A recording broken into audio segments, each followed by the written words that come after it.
And until you have a very clear idea of what the law says in terms of what is communications data and what is content, then you can't go on to trying to translate that into a series of technical measures, filtering of the sort that is being suggested in the legislation. Now then, many of us believe that the definitions are far from clear. They were clear back in 1985 with the Interception of Communications Act, when essentially all we were talking about were telephones, and the content was the voice element, and the telephone bill plus the subscriber information was the communications data. In RIPA they tried to extend it, but there were various sort of understandings and about how things were supposed to mean, and they are still probably rather unsatisfactory. I draw to your attention a report produced by Justice in October 2011 called, I think, Freedom from Suspicion, in which they look both at the definitions of communications data and also the definitions of intercept. And they also draw attention to circumstances in which the Home Office itself has had difficulty in defining it. So the first thing is, before you even get onto the techie stuff, can you actually help the techies know what they're going to be doing at a practical level? And I see you want to interrupt, Dr. Huppert. Please do so, but I'd like to sort of follow on and then talk about the technical problems. I was just wondering if, before you move on to the technical aspects, could you give us an example of where that grey area is and where you think the legislation is currently unclear? Well, let's take the definition of use data. Communications data consists of traffic data, subscribe data, and use data. Now then, if we look at the definition of use, it says it's how a subscriber uses a communications data, it uses a communication system, but it excludes content. Now then, one takes, say, the example of Google, which collects prodigious amounts of information about how you use their service. That's, after all, their fundamental business model, then where exactly do you draw the line? I personally, I'm not doing it for some sort of stagey effect. I have absolutely no idea how that's going to be done, and it seems to me just a bad principle of making legislation that you know in advance that you're going to have to rush off to the courts for assistance. Do you want to then move on to the technical aspects, and I'll see if any of the other panel have things to add? Okay, let's move on to the technical aspects. As I think most members of the committee will know, communication on the internet takes place in a series of packets. Each packet contains information about where it's come from, the IP address of the originator, the IP address of where it's supposed to be ending up. It's got some supervisory information so that if the packets arrive slightly out of order, they can be reassembled.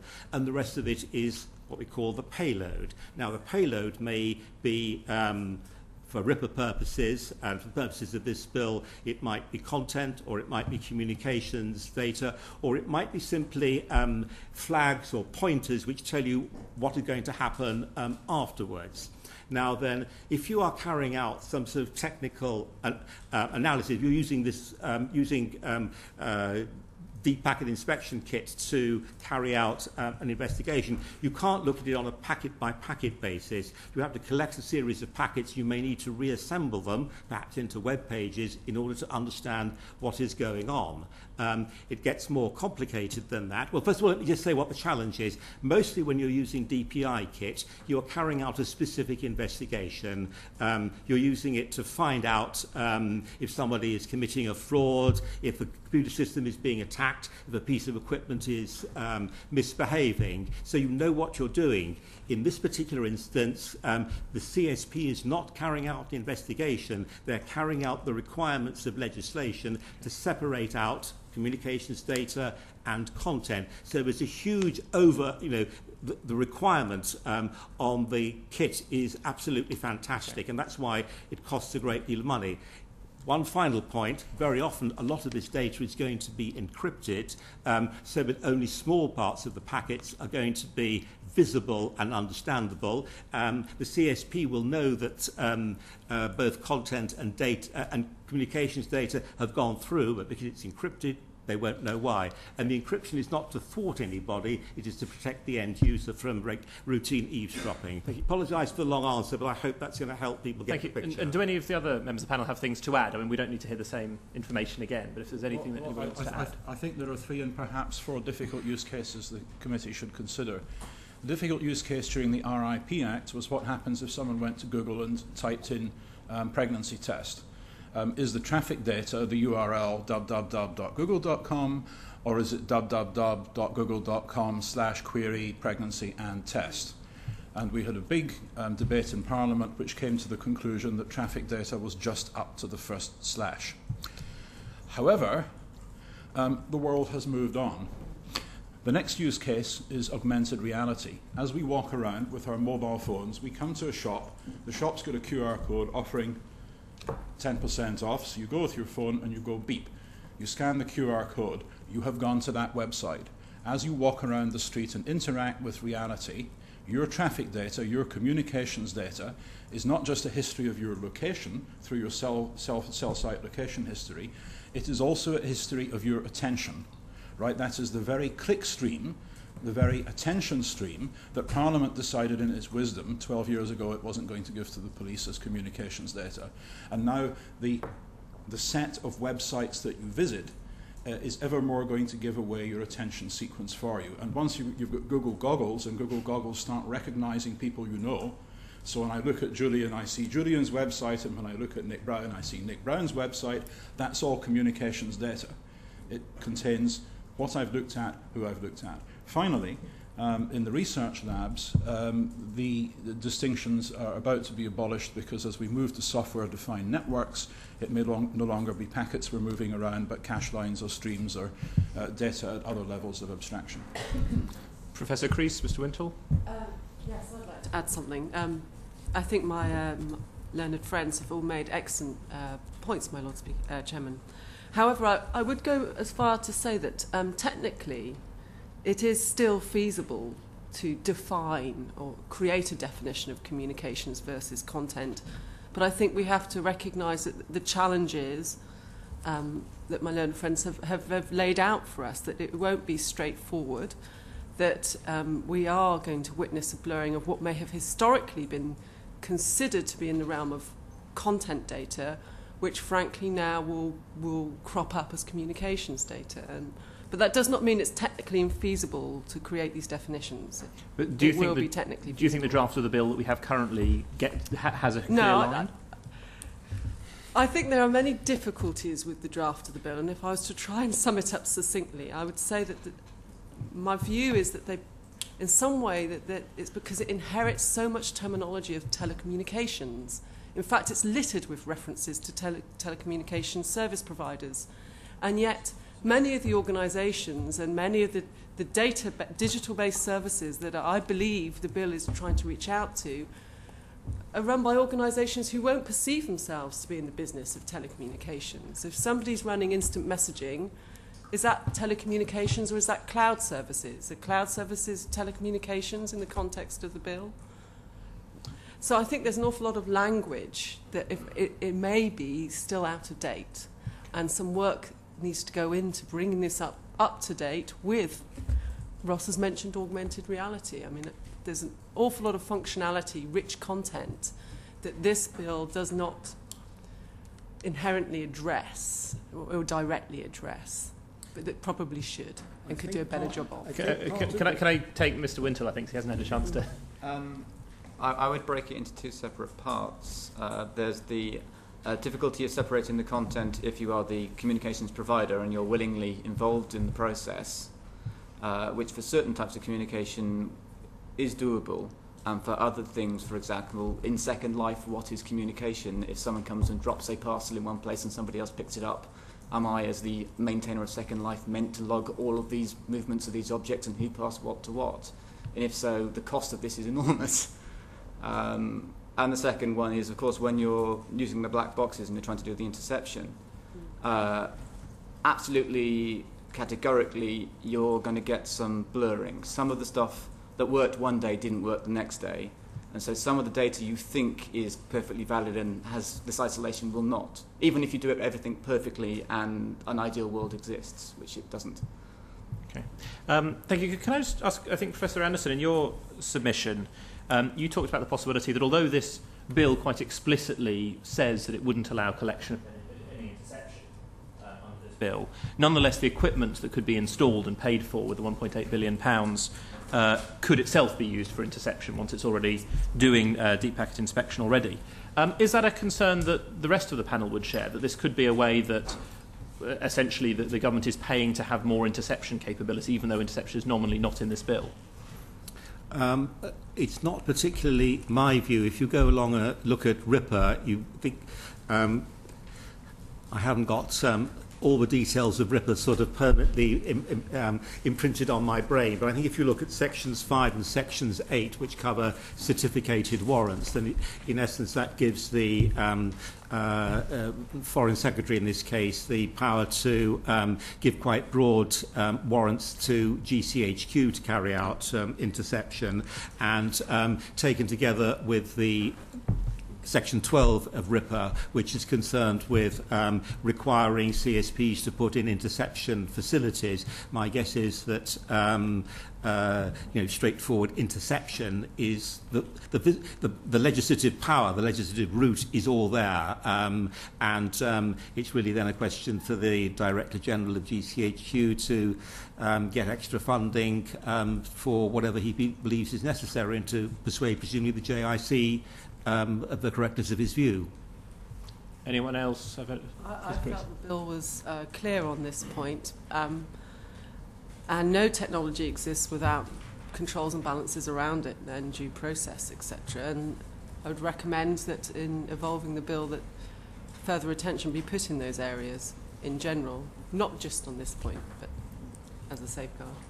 I think on the exact question you're asking, I don't believe the bill is clear on this point. It does say we install the equipment and what the equipment should do, but it does not say the equipment should not do something else as well, although that would have to be covered by law. The equipment that's put in is a general purpose computer, so therefore can do anything. And in fact, it would probably be harder to make the equipment not be able to do interception, or at least have the ability to be reprogrammed to do interception. In fact, that's probably a big concern, that somebody else uses the hardware for purposes that was not originally intended for, not necessarily a government. And Professor Anderson, if I could just also ask one last question, Lord Chairman, and then I'll, if you could comment on that. But also, you've suggested we have a look at a particular ETSI document about lawful interception, cloud, virtual services. Perhaps you could say a word or two in sort of layman's language as to what the issue is around that, as well as commenting on the interception issue. Well, the issue is that, this is an issue that comes around every few years, whichever government is in power. GCHQ wants more capabilities, and it wants its capabilities upgraded. And clearly it has been felt appropriate to talk about communications data primarily in this particular bill. But if you want to know what the technical people are doing, then the place to look at is the ETSI documentation, because that is the forum which sets the technical standards for interception. You see, in the early days of mobile telephony, the telecoms providers had a great bother, because Britain would come along and say, please provide the following interface to our surveillance systems, and the French would come along and the Germans would come along, and the whole engineering business became unmanageably complex. So they said, fine, we've got a Telecom Standards Institute, we'll have a committee that does lawful intercept, we'll have the telcos, we'll have the intelligence agencies, the equipment suppliers sit round a table and decide exactly how a spy agency computer or a police computer should talk to a phone company computer. And if you want to know what the real long-term intent is, that's the place to look. It is clear that the agencies, not merely in Britain but overseas, are thinking not merely in terms of automatic access to ISP equipment, but also to the equipment of firms like Google and Facebook. Because if you get up in the morning and check your Facebook account from home, and then on the tube from your phone, and then at work from your desktop, it's an awful lot easier to follow you through Facebook systems than it is to follow through the systems of several different CSPs. Now, I believe you're seeing Google and Facebook later on in this process, and you could no doubt discuss that with them. There is a slightly more benign interpretation. I've used ETSI standards in cases overseas and relating basically to telephones, not to this type of not to data communications. Now then, there is an equal emphasis in this more benign view on both lawful and intercept. In other words, there is the problem of how you carry out an intercept, but it is also necessary to be able to do it in a lawful fashion. In other words, that you're creating a record of what is being done. And if we look at the telephone standard, then in essence what you get in a single record is the authority under which the interception is taking place, and you can link that back to a judicial decision. We're talking overseas here, not what happens in the United Kingdom. You can then get the call data records, which is your telephone bill, but you also then get embedded in the same record the voice component as well. And the idea is that you end up with something which is evidentially robust. Now, I'm not contradicting what Ross is saying, but I am suggesting that one of the purposes of the standards is so that equipment internationally is all more or less the same, because that helps the exchange of evidence and makes it reliable, as well as meaning that different countries don't have to specify their own equipment. I hope that assists. In relation to the cloud thing, I think one can also read it benignly as trying to design a means of capturing evidence from the cloud in a sort of evidentially robust way as well. Well, I also found fascinating the comment, it probably was in Professor Anderson's paper, that if we looked at ETSI, we would see what the real game plan for the Home Office was long term. Now, I understand it's all technical and I wouldn't understand a word of it. Professor Anderson, is it possible to identify in layman's language from the ETSI document what is that long-term game plan? Or is it merely that they want the highest level equipment possible, which one day could be used for more intelligence gathering purposes? Well, the game plan that becomes apparent from the ETSI document is that on the one hand, they want a lot of deep packet inspection equipment so they can look at communications which go via services to which they cannot get backdoor access, but they would greatly prefer it if they could get backdoor access to the services that we use to communicate. You see, 10 years ago, electronic communications tended to be end-to-end, email from my PC to your PC, and so a policy concern then was, what if we encrypted it and what would the government do about that? But nowadays the big change that has happened is that most communications between people involve some other service provider, be it Twitter, be it Facebook, be it Gmail, be it Yahoo, be it hundreds of firms that are just being set up now. And so the logical thing for the agencies to do is to go to Mr. Google and say, knock knock, here's a warrant, please tell me everything about Mr. Brown. Now, the problem with that is that the service providers are global. They don't necessarily know the nationality of their users, or their domicile, or their residence, or where they happen to be now.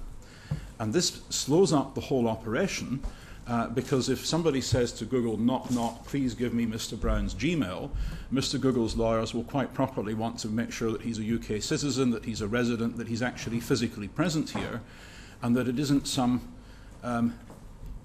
trick that's being used to get hold of information to which the UK government or some other government isn't entitled.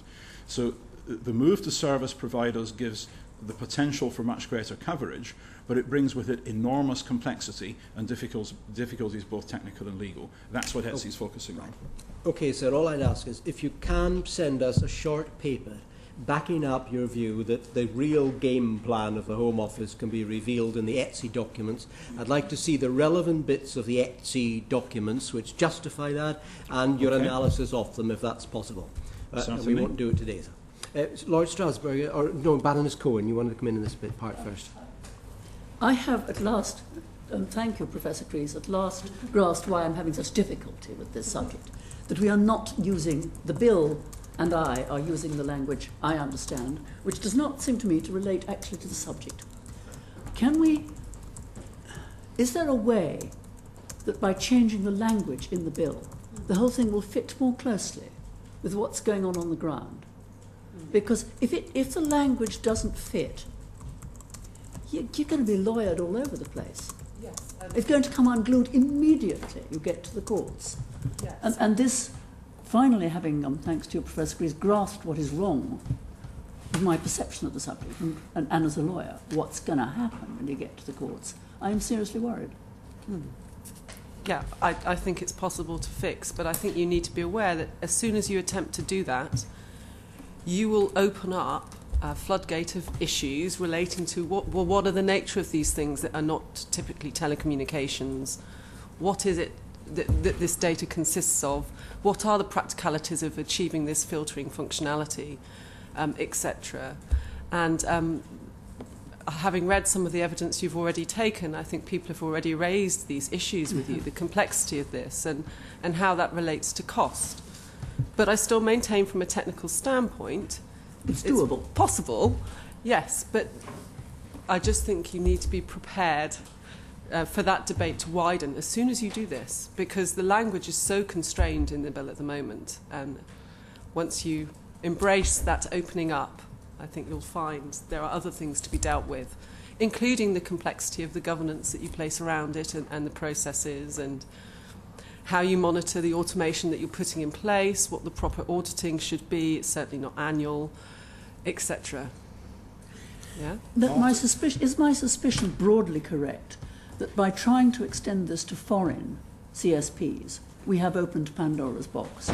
And that's a completely separate and challenging issue, right? Because cyberspace does not respect national boundaries. We know this from many different debates that we're all engaged in. And you face that issue here too. Of course you do. Yeah. It seems to me to relate to... heavily, yeah. Lord Strasbourg, comment? Yeah.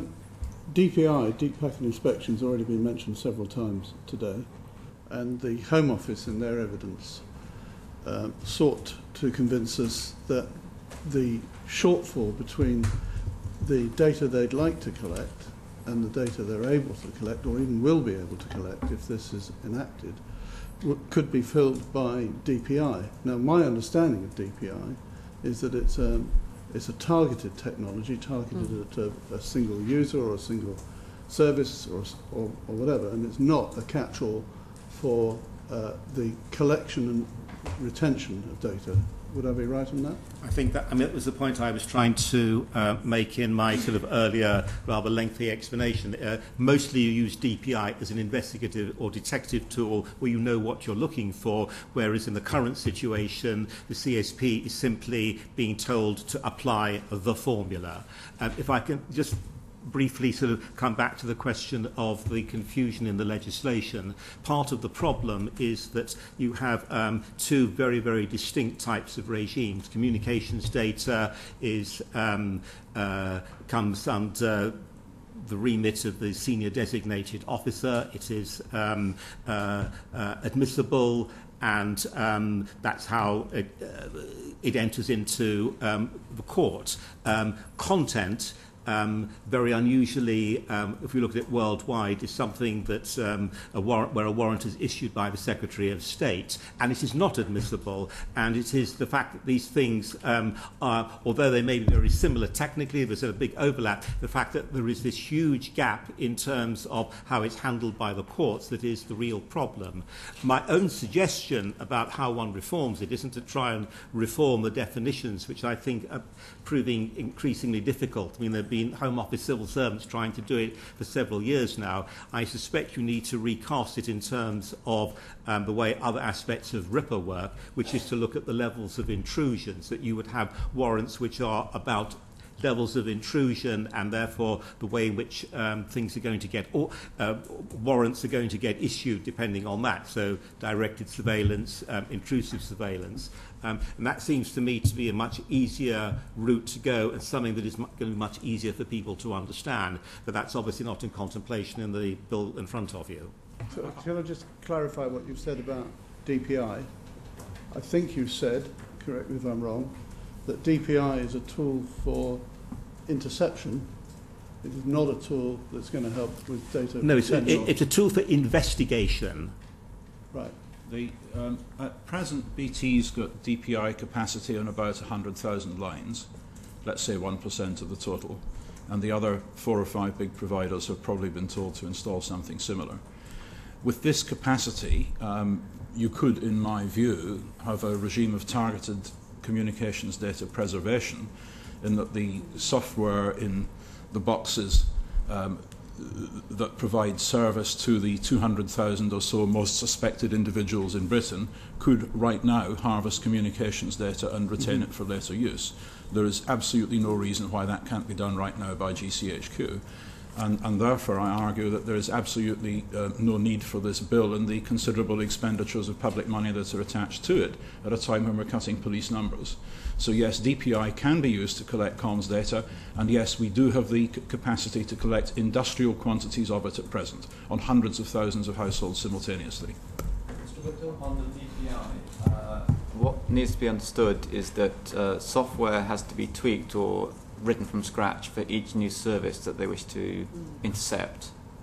And so every time they want to add a new service, or a service changes something, even a minor detail, that will require programming time, and then that patch to be applied to everything.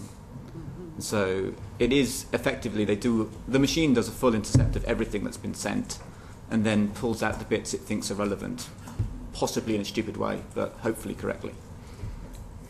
May I speak? Yes, sir. So there's just an additional point just to bring it out so everybody understands that because often DPI is conducted in an environment where you don't want to be detected that you're doing it, so you don't want to stop somebody communicating the things they're communicating, you want to know what they're communicating, right? You're observing them. Therefore, all of this processing has to happen in near real time.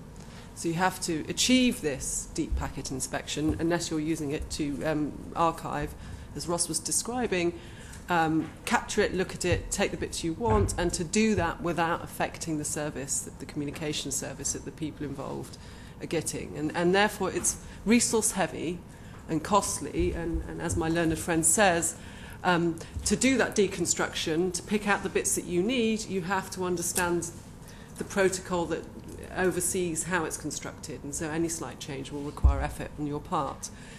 It's not cheap enough to do on every possible communications at will, right? I assume we're getting on to cost We shall have questions on that, and I'm conscious we're still in the first few questions, but colleagues, we're finding this fascinating. Lord Jones, you had a comment on this question? Our panel is eminent and highly experienced and self-evidently of integrity. My colleague I hope we are, Lord Jones. My colleague has used the phrase Pandora's box, Yeah. and Professor Creese has emphasised language. Are you as a panel individually at ease with GCHQ, with the security agencies? Are you trustworthy of them? Is it a case that there is trust, that we can trust the agencies in which we're investing so much faith as this legislation comes forward? What is your experience? Okay. One by one. Do you want to take this first? Okay, I mean, I've met several people from GCHQ over the years. As individuals, they are very often extremely congenial, they're technically very aware, very stimulating company, and a lot of them at a sort of everyday level, of course I trust them. I think the dangers are as follows. First of all, they are it's a very peculiar life having a career in GCHQ. You can't talk about a great deal of what you're doing. You have to go through this process of develop vetting, has to be renewed every so often, and a lot of them are based out in Cheltenham, and that means that their worldview is going to be somewhat sort of limited. Sorry, that's not I live in Cheltenham. Sorry, that's not a complaint about Cheltenham in particular. Sorry, I'm digging myself in a hole. I can see that happening. But I mean, it does mean that you have a particular view, and obviously, as with other people in other intelligence agencies and also the police, you are seeing lots of horrible things which you feel you ought to be defending. It does mean that your perspective is somewhat sort of slewed. In addition, as in any very large police force or intelligence agency, you will have groups of people who are particularly sort of muscular and robust and think they know best. And we then go back to how are these people accountable, and although it's not the subject for this particular session, obviously all one has really then is the ISC to try and sort of provide some sort of control and safeguard, and many of us feel that isn't quite adequate. So I'll stop there. It's a fascinating question, but I'll have other colleagues quickly, if we may, so we can make progress. Well, I've had many dealings with GCHQ over many, many years. I don't always find their technical work to be very convincing. And in fact, recently GCHQ has been trying to grab hold of the security research agenda, and they've told me this is because they can't hire anybody useful. They would hope that more Brits would do PhDs and so they could hire them. But let me tell you why GCHQ can't get good technical staff. First, they don't pay. Somebody with a recent PhD from our team might start on Google at $200,000 a year in California. Cheltenham would offer them $25,000 a year, for which you can't buy a house in Cheltenham. And the second reason is that the structure of our civil service means that if you go into GCHQ with a PhD in computer science, your chance of becoming director is 0. For that, you have to go in with a degree in PPE through an entirely different route. And people who have some self-respect are not going to go and work for a firm where they've got no reasonable chance of becoming the boss. So there are big issues here, but they are tied in with very much bigger issues to do with civil service reform. Okay, thank you very much. Professor Creese and then Mr. Wintle. Yes. All of my dealings with GCHQ, well, I can't really speak for the organisation as a whole, but everybody I've dealt with has worked with GCHQ, for GCHQ. I've been impressed by the level of professionalism and the way in which they go about their job. I have no criticism to make whatsoever, and I personally, and this is speaking personally, don't just trust in that organisation, but I trust in the United Kingdom and the way in which we go about governing ourselves. I think there is constructive work that needs to be done on this bill, and I think there's an awful lot of work that needs to be done on how we would go about governing these mechanisms and holding the organisations like GCHQ to account and ensuring integrity is met. But on a personal level, I don't have an issue with trusting these organisations, no. Thank you very much. Mr. Wintle, briefly. I don't think I would offer a personal view. I would say if you were trying to formally threat model what the threats were going to be, you wouldn't start with GCHQ being your biggest risk. You'd probably assume the employees at the ISP that holds all the data are far more likely to be a bigger risk, or that the fact that the thing has to be connected to the internet, therefore anyone who can get access to it is going to be a risk. The only thing I would even mention to do with GCHQ is a collection of routers that they've been imported from China recently, which GCHQ have been approving, but security folks have recently got their hands on them, audited them, and said, well, these things are full of holes, so how did that make it through an audit? Yeah. But as individuals, I don't think those are the ones that should be at the top of your list to worry about. Okay, thank you very much. Interesting answers. I think Baroness Cohen, are you for your partner? I'm content with the answers on that. Have we reached the point where I'm asking about communications data, Chairman? You are indeed. Right. The other thing that comes to all of us is Professor Anderson's difficulty with, well, Professor Anderson's view that really once you've got traffic data, you've got the lot, and that therefore access to traffic data as opposed to use or subscriber data ought to be in some way specially protected and more constrained. I mean, I think his view that the pattern of who you communicate with and in what order gives away a great deal. Can you elaborate on what you'd like to do about this in the bill? Traffic data is coming to mean more and more as people use more and more services for different things. Yes. And so I'm uneasy. You know, we have to control surveillance somehow. We have to keep Britain a society where the government can watch anybody, but it can't watch everybody. So there's got to be some kind of limits, be it rate limits, definitional limits, or whatever. And the existing definition between content and traffic data is, I think, in the view of all of us, not particularly robust, and it's shifting all the time. So if this is the way forward, and I'm not sure of that, I would personally be in favour of changing the regime so that intercept were available in evidence, as I said in my submission. But if we are going to go down the route for now of restricting communications data, we should be explicit about what we mean.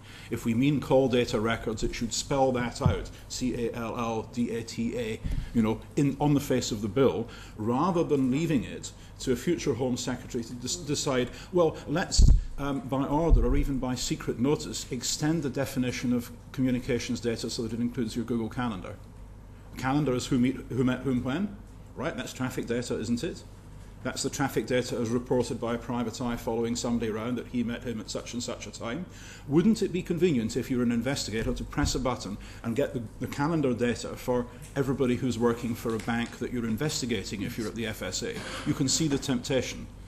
Now, it's the job of Parliament now to decide, will we in the future allow an official or a Home Secretary to press a button which says, give me the calendar data of everybody in the city. Let's investigate insider trading by seeing exactly which banker met which banker when all over last year. Is that traffic data? This is the sort of thing you have to think about now.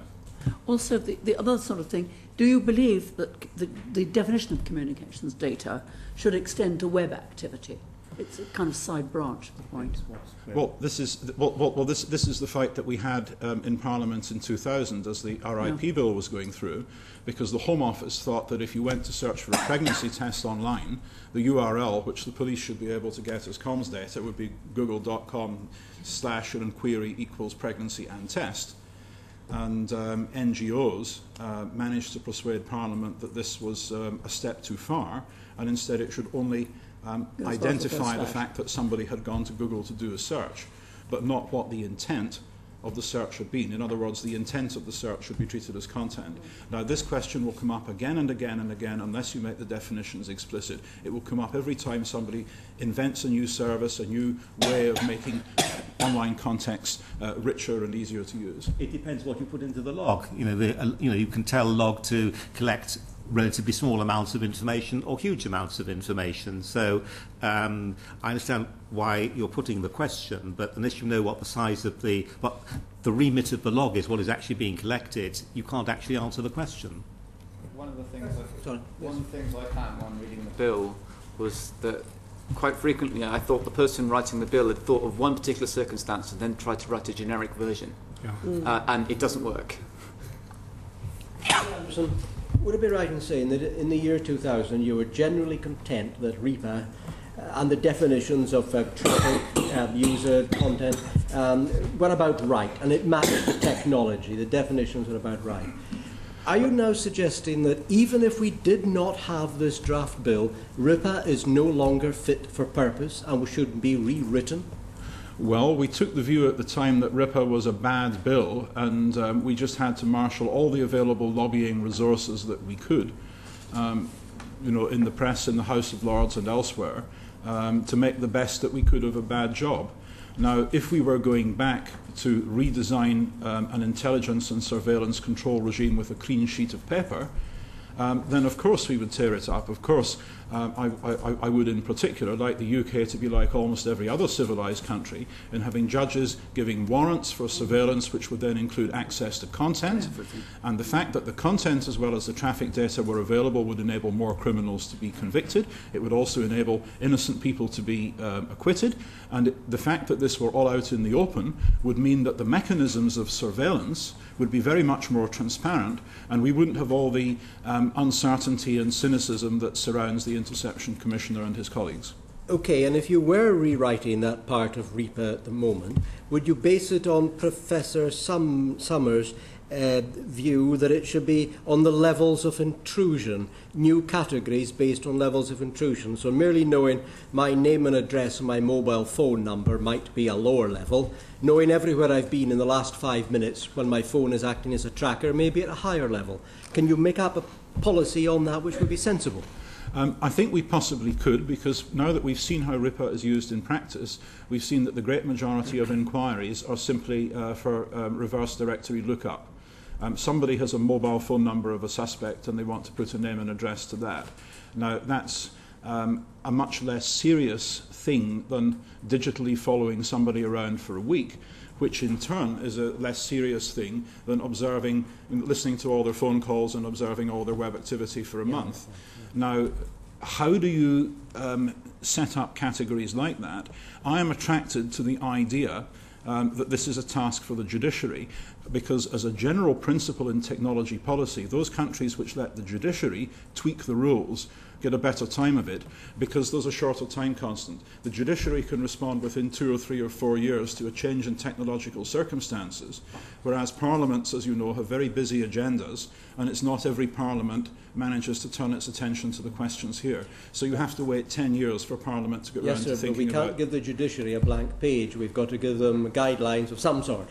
I agree entirely. That's an alternative route would be actually to task the Law Commission with the exercise. It's obviously made up of lawyers, but they understand how to make practical law. I'm sure everyone here is familiar with how they work. They will carry out informal consultation. They'll produce a green paper with proposals, and then finally a white paper, and that might work. So you're shaking your head, Lord Chairman. Yes, because by that time Apple will be on iPhone number 15, I suspect, rather than number 5. Well, the Royal Commission might take even longer. I must move on to other colleagues. We have got the task in this committee of looking at the draft bill in front of us and maybe coming up with better suggestions if we think we have any. So I'm afraid we don't have the luxury of leaving it all to the judges at the moment or to the Law Commission. Sorry, Baroness Cohen, you completed? Yes, certainly. Yes. Lord Strasburger, sir. Under the last government, Parliament rejected the concept of a large central database of retained data. If we look at the filter that's being proposed in this bill, does that effectively create a large database, albeit distributed amongst the CSPs? Well, there's a couple of aspects to this. The first is that nowadays when you compute on big data, it's essentially a distributed computation. If you do a Google search, there may be 10,000 machines involved in answering your query. And similarly, if GCHQ wants to make a search engine for comms data in the way that Google is a search engine for stuff, then there are 2 ways you can do it. You can either have thousands of machines sitting at Cheltenham that have everybody's call data records, mobile phone location, web browsing history, and so on and so forth, and you can do the search there. Or else you can have these machines distributed among the CSPs that generate and curate that data anyway, and you can create a mechanism whereby a query is sent out and the answers are brought back in. So at a fundamental level, there's not a big difference. At an operational level, there can be big differences in terms of cost and control, and in terms of policy, there can be a huge difference, because if you are permitting queries to be made of hundreds of CSPs in parallel on an automated basis, that means that the CSPs themselves are no longer in a position to take any view on a particular request as to whether it's proportionate or necessary. And I expect you'll hear more about this from Google and Facebook. But if you're an international firm, then there are very grave difficulties indeed with saying we will give automated access to our systems without a human in the loop to somebody who's then going to pull together arbitrary data without giving us justification and compute and produce an output for some other party to which we're not privy and which we can't assess as to its legality. So the idea of a distributed database is, in some sense, the way to do it in an engineering, from an engineering point of view, but from a policy point of view, it's difficult. Are you saying it introduces risk? It introduces an almost complete lack of accountability. It creates an enormous difficulty for the CSPs who hand over the data if they have to account to anybody outside the jurisdiction. Now, in the case of BT and TalkTalk, that may not be an issue, Parliament may pass a law saying you can't sue BT, and BT may say thank you very much and hand over the data. But perhaps Facebook isn't in as lucky a position.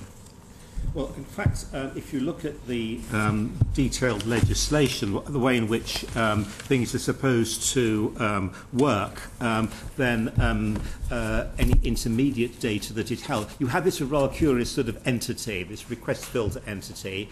I think there are generic problems with it. First of all, it seems to operate under the authority of the Home Secretary, who's the same person who issues interception warrants, and it's completely unclear to me how you're actually going to be able to set up an independent entity and staff it with people with any sort of career. But once you look at what they're saying in the legislation, then any intermediate material, stuff that is collected from the individual CSPs in order to produce a result for the person who's making the request, all that is supposed to be deleted after use. So on the face of it, unless they are disobeying the law as it currently stands, and unless the Interception Commissioner lacks the skills and resources to carry out inquiries, then the centralised database couldn't really exist in this particular form, is the way I'm reading it. My own reading is that all this stuff in section 14 to 16, this is there specifically to get over the problem we were talking about before, which is the very separate regimes for communications data and content, and how it is critical that the police do not get, on the basis of a communications data request, access to content, because that is then, once you get to court, the route to abuse of process arguments. That's the way I'm interpreting it. Yeah, thank you, my Lord Chairman. I perceive there to be two main sources of increased risk if the bill were to move forward. One, as Ross points out, is you may be increasing business risk to communication service providers on a number of levels. They will have to understand the regulatory and legal implications of engaging with this regulation, and if they work in an international stage, then if they're keeping copies of their data in warehouses on different soils, etc., I mean, there are obligations to remove this stuff after a certain time period, or once they are given notice to remove it, to destroy it, put it out of reach. That is very hard to achieve technically, and to know that you've done it. And if you are a Google or somebody that's offering backup resilience measures that involve data storages off the UK soil all over the globe, you may find behind closed doors in the evidence, people will be willing to say to you that they don't always know where everything is. And they don't know where some of this digital stuff has moved around, and they couldn't absolutely guarantee to you that it had been destroyed, to use the language of the bill.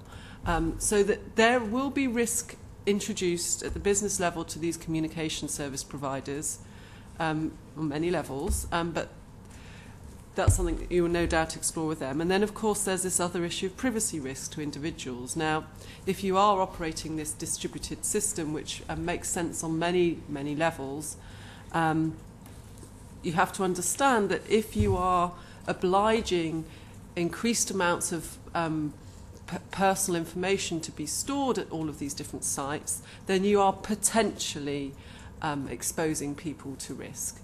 Only insofar as because more is being kept, if that particular communication service provider suffered some kind of attack or was vulnerable in some way, then they may be collateral damage, if you like. Equally, as this stuff's moving around, if you're operating a distributed fashion, as you pull it back into the central store, hopefully you've got your filters right and you may be less concerned of the privacy issues surrounding some of these individuals that you're interested in. But even so, you have to recognise that as these things are in transmission and being moved around, then you are potentially opening them up to risk. So I think there are two key areas where you may be increasing risk, yes, and you have to assess that. Are you saying that if the data is actually distributed at various organisations and various locations, the overall security is only as good as the security at the weakest Well, Clause Sorry. 16 covers what the duties in connection with operation of filtering arrangements, and that's of laying down what is expected, including the involvement, including records that have to be kept to satisfy the requirements of the Interception Commissioner and also the Secretary of State. So I think there are some of the points Ross makes, I think, are completely valid. I don't think they actually occur at the filtering request thing. I think the problem is much more that individual police forces collect whole lots of communications data for a variety of purposes and then hold onto them because you never know they might be useful, and then start running searches afterwards. And the Surveillance Commissioner has sort of commented on the extent to which the police are rather prone to hold on to records just because they happen to have them and because the cost of storage isn't great. I think those are the risks that you then start running sort of exercises rather than with this specific sort of entity, which I think is extremely baroque, and I said I think is solely to try and protect the police from inadvertently receiving content and then for leading to later on problems later on. I would say it's definitely from a logical point of view, as in if you drew it on a diagram of any kind, it would be it is one database. It happens to be distributed physically, but that's not overly relevant from the user's point of view. Destroying the data is something I was actually quite surprised about when you were talking to the Home Office. It wasn't actually something they talked about when they said costs, because they said their biggest costs were going to be on training. Well, getting rid of securely all of this data and destroying this data is a very non-trivial thing to try and do, especially with the volumes they're going to be dealing with. Securing this data, likewise, is going to be an interesting problem. From my personal experiences of trying to break into systems, it may be possible you can find one person that does a really good job. If you give me 10 companies and say pick one of them, I mean, I know I'm going to get into one of those. Unfortunately, you may not be able to solve that problem, because even if you stored the data centrally, you'd still have to collect it at all of these points and then send it. So if there's a failure at one of those points, that could be quite bad. Professor Creese, do you want to come back on this point? Or No. Wait, Lord Strasburger, continue, then Mr. Mosley. It was on this point. Oh, yes, okay then, right, sorry. There are obligations in clauses 3 to 8 on the communication service providers to maintain the security and integrity of this data. Do you think the clauses within the bill are adequate to protect privacy in both ways? I don't think there's enough detail for anybody to make a judgment for you, because there's no detail on how one would judge what do you mean by security, what are the processes that would be put in place, is it against a certain standard, who would check that for you. It's very hard to say. I mean, there's obviously an intention that there's a recognition that there are issues, but there's no detail beyond that to comment on. There's an issue here that concerns some of us, which is that if this system is substantially used for intelligence purposes rather than just for policing, then the history of what has been looked at will be classified at least secret. This means that if you set up a CSP where none of your members of staff are eligible to apply for security clearance, or where they refuse for religious or other reasons to do so, you may end up being forced to outsource your surveillance function to one of the usual suspects, BT, Serco, Hewlett-Packard, or whoever.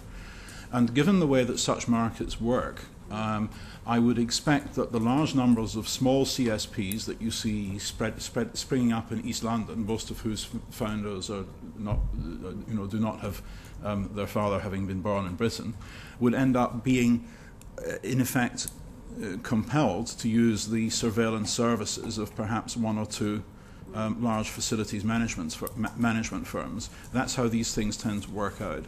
In that case, you have to ask yourself, what's the brake on innovation, what's the costs imposed on new startups, and does the UK become a less attractive place to set up a communication service business? No, I think Sadie sort of captured it in her response. I mean, these are very, very generic aims. There is the role of the Information Commissioner in scrutinising it, but then, what sort of facilities and abilities will he have? Will he be able to carry out no-notice investigations to see what's going on. We've got no way of knowing whether they're going to be effective at all. Yeah, they were the questions I was going to ask later. So okay, right. Fair enough. Lord Strasburger, continue. I just want to clarify, if I may, with Mr. Wintle. You seem to be saying, and it seems logical, that the more computers you have to attempt to break into, the greater the probability that you'll succeed. The more computers, the more organisations, the more approaches, the more different ways of doing it. Yes, I mean, if you've got 10 people in charge of something, they might lose it. If you've got 100 people and it's valuable, someone at some point in time is guaranteed to be tempted. And right, okay. Some ISPs might prefer for the filtering to take place once the data has been collected centrally. Do you have a view on that? I think the guys installing backhoe cables would love this idea. You're going to have to double the amount of cabling provided in the UK. Could you explain that? I don't think it's that. I mean, I think this is the thing that was unacceptable to the public at large in 2009 when it was sort of floated, the centralised database. There's no doubt if you're looking for a purely technical solution, you do it all centrally and you ask GCHQ to do it. But if you are saying that you want to have proper controls and transparency, then the route that is described in the bill probably is the way to go. Okay, we may have touched on this already. What are your views on the power for the Secretary of State to transfer her functions in respect of filtering to a designated public authority? Would this create a more arm's length approach? And are there certain authorities which you would consider particularly suitable for this role? I think it's a completely bizarre suggestion that she should be doing it, because it's the same person who is issuing the interception warrants and the person who, if anything goes wrong, would have to be politically accountable to Parliament. It has to be much more arm's length. I think the real problem about it is if you have... I mean, again, if you're looking at purely technical solutions, you can do with technical functions, give it to GCHQ, but I don't think that would be in any way sort of politically acceptable. But once you do that, then you have to say, well, what does this entity look like? People who are going to staff it have got to know their law, they've got to know their technology, they've got to understand how police investigations work, they have to persuade the public at large that they are acting independently. Where do you find these people?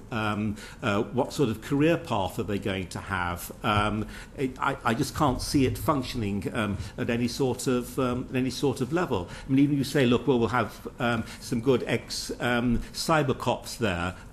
The worry then is that they're just going to be too friendly with the people they're talking to day by day and not going to be sufficiently independent. As I said, I think the only justification for this is this thing we keep on coming back to, the desire to protect the police from inadvertently getting access to content. That seems to be the only purpose of it. I think otherwise it's a completely unworked out idea in the way that it appears here. Well, as already said, I'm not convinced of the need for new centralised facilities, but if needs must, I would prefer that such centralised facilities be under police control, perhaps under the control of the Met, or if absolutely necessary under the new National Crime Agency, although its predecessor, SOCA, wasn't particularly competent, rather than under the control of GCHQ, because if we are going to establish a regime of domestic surveillance, it should be something like the FBI rather than something like the NSA, and the sort of reflexes that are perfectly proper in GCHQ when your mission is to tap Chairman Mao's telephone by hook or by crook are not really appropriate in a society at peace, with a very low crime rate. Yes, Professor Creese. I think my learned friends have made excellent points, but I would go so far as to say that if you wanted a truly arm's length body, then you probably wouldn't want an organisation that would be seen as operationally benefiting from the decision to issue permissions to do such things. I think you have some very sensible suggestions on the table, but you could go even further than that. Mr. Brown had a point on this point. That you're not finished yet. I appreciate that. Mr. Brown, did you want? On the role of the Interception Commissioner as the sort of safeguard for the public, are you saying to us that the Interception Commissioner should report to a Secretary of State who is not the Home Secretary, who of course has charge of issuing the warrants. Is that what you're saying to us? I think maybe several points are getting sort of elided. The Interception Commission at the moment, I believe, reports to the Prime Minister. Does a sort of an open report and does a closed report. But what we were talking about before was how this sort of filtering system, this filtering entity, is going to operate and how it would be funded and to whom it would report. So I think there were two separate points. To whom should it report? Sorry? Who should it report to?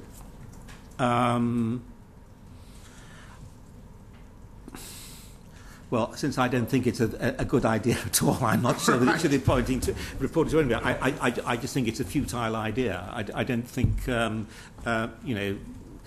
you think it's a futile idea, then you no longer care where it reports to. We did have... Could I intervene now? Professor Anderson, I think, was suggesting that since the police have 98% of the requests, the police would be a more acceptable public body to be in charge rather than GCHQ. Would most of the panel go along with that? Yeah, but the point is, how's that a safeguard?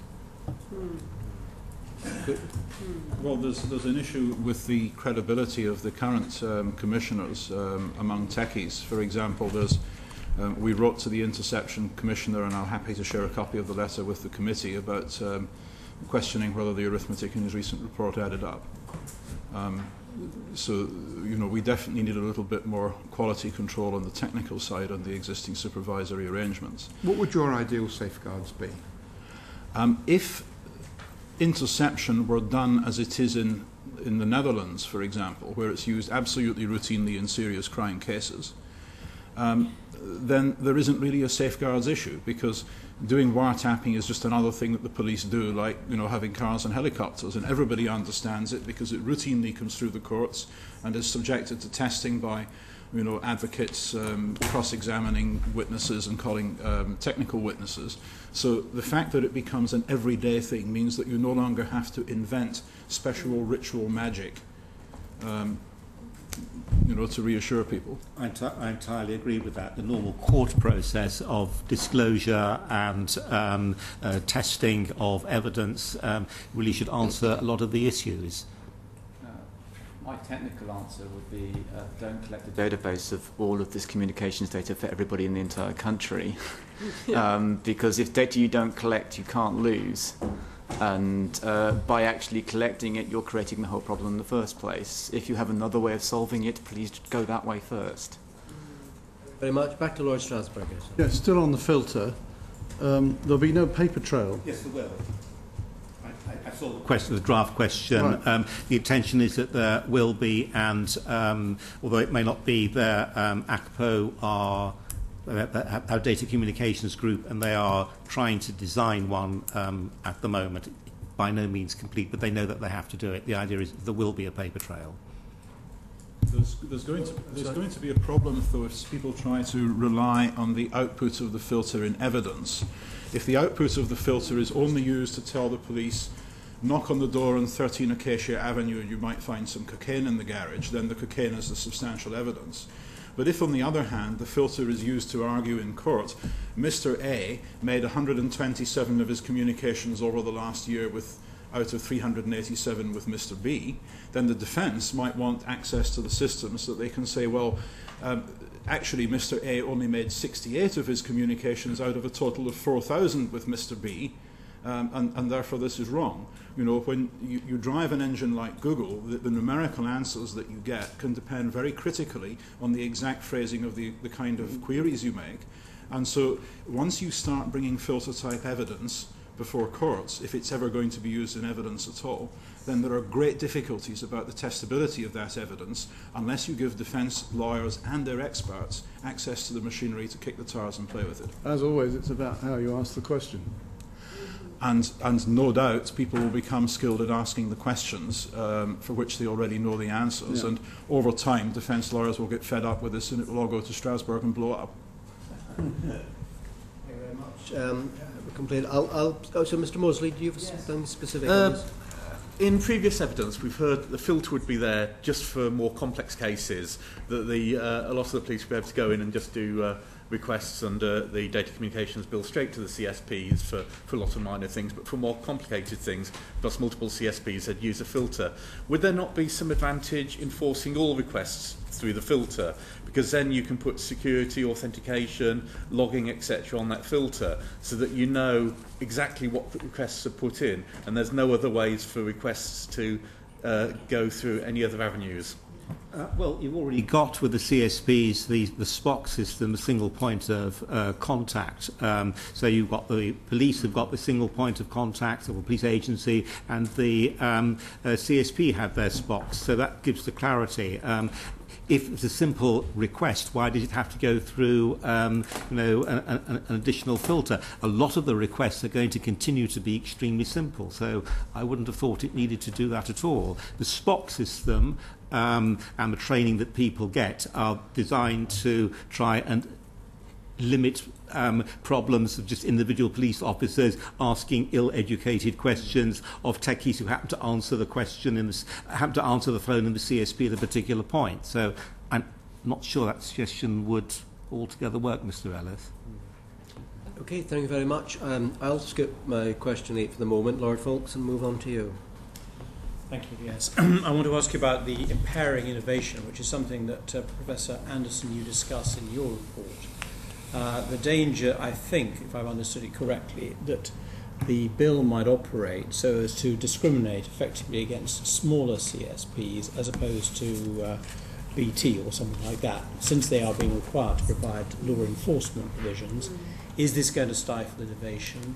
Is it going to, despite the fact that the costs are supposed to be met after all, is this going to operate unfairly? What do other members of the panel think about this?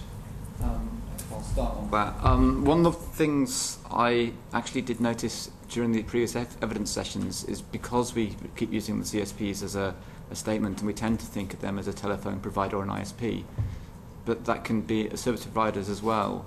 This can be multiple different people, and so small web firms, one of the problems you're going to run to quite rapidly is if the government's going to cover the costs. Well, first of all, small web firms aren't going to understand the process, aren't going to understand how that's going to work, and I'd be very surprised if they recover their costs correctly. But if they do recover their costs, you're going to get gouged horribly, because if you go to any software programmer and ask him how long will it take to do this thing, and this thing was not designed into the original process anyway, he will give you an answer. The answer will be wrong. I don't know if it'd be over or under, but I guarantee it won't be correct. And then that will be in the paperwork, but that won't be their actual costs. So one way the firm gets absolutely crucified, and the other way the company makes a nice little profit, but it's going to have impacts. If I may, I think that it's very unclear because, of course, it's not explicit in the bill exactly what is meant by covering costs. So is that the cost of the piece of equipment, the technology? Is that the cost of your technical team's time getting trained up? Is that the cost of your fees in consulting your lawyers as a business on your obligations and your new business risk you might be? All of these other costs, and by the way, they're not just one-stop costs, are they? This is not just a capital expenditure. This is an ongoing system that will need to be maintained, that fingers crossed it never happens to you as a CSP, but you may actually be engaged with. The system, as your business changes and you change your services and the software that you use to deliver them, the system will have to be upgraded. That will not be able to happen without some involvement from you as an organisation. So these costs are certainly going to exist over time. And it isn't clear in the bill as drafted what is meant by cost and whether all of these will be covered, if you like. So I can imagine it may well be off-putting to a small business. And we have to remember that there are many small businesses involved, particularly in the cloud sector and the app sector, who are effectively selling on other people's cloud services. So these are not just big organisations that people buy from. There are many small organisations that buy they're in the supply chain and they buy white label goods from other service providers, and they are going to have obligations within the context of this bill, and so it may well be off-putting, because I imagine many of them are not even aware of this draft bill and the implications it may have for their business. And I suppose some organisations might decide that they're going to risk it, as it were, and not invest. They may well do. And others will say, we really need to cover all this and spend a Yeah, bit of money. and you know it's going to depend upon how they govern themselves, whether they have a board, whether the board takes legal counsel, what their financial director has to say about it. I mean, it depends upon how the decisions are being made, but I think Ross's point is a very valid one, that because the language used in the current draft of the bill is not explicit about who we mean when we say CSP, what we mean by telecommunications, what we mean by the kinds of data and services that will be impacted by this bill, and what we mean by the costs that can be recovered. It's I would imagine it would be very hard for people to understand the nature of the risk they may be taking or not. And also going back, there's also liability issues all over the house here, in that if I change my systems and unbeknownst to me this breaks some part of the system, and I only find out about it a week later when you get a request in, and I haven't logged things for a week, how much money is this going to cost me? Am I going to face jail time? I hope not, but am I going to face financial costs? Once again, this acts as a big impediment on me changing any part of my system once I've installed this. And also, I've got to go back and ask you for more money to change the system you've already paid for. And you may have to take insurance policies out or some sort. The insurer is only going to pay for, and they're going to give you a policy for a risk where he can calculate the odds. And if he can't do it, speaking as someone who's worked in the insurance industry, the underwriter isn't going to be interested. There's also a potential downside for a kind of innovator which policymakers sometimes ignore, which is the small community-based service. 3 weeks ago I was in Skye on holiday and was able to continue doing email because the lady who owned our B&B had to get up and go to organise 20 local crofts to chip in for a satellite link. Now, there's a surprisingly large acreage of the United Kingdom where decent internet service provision may depend in the long term on such community-based ISPs. The biggest problem they have is BT trying to stop them at every turn, looking for yet another regulatory argument why they should put up with grotty old copper wire. And I am mildly concerned, as are some people in Scotland, that this bill might provide BT with yet another argument why people in Skye should put up with 56k. Yes, Professor Creese? Come back one last time, I do apologise.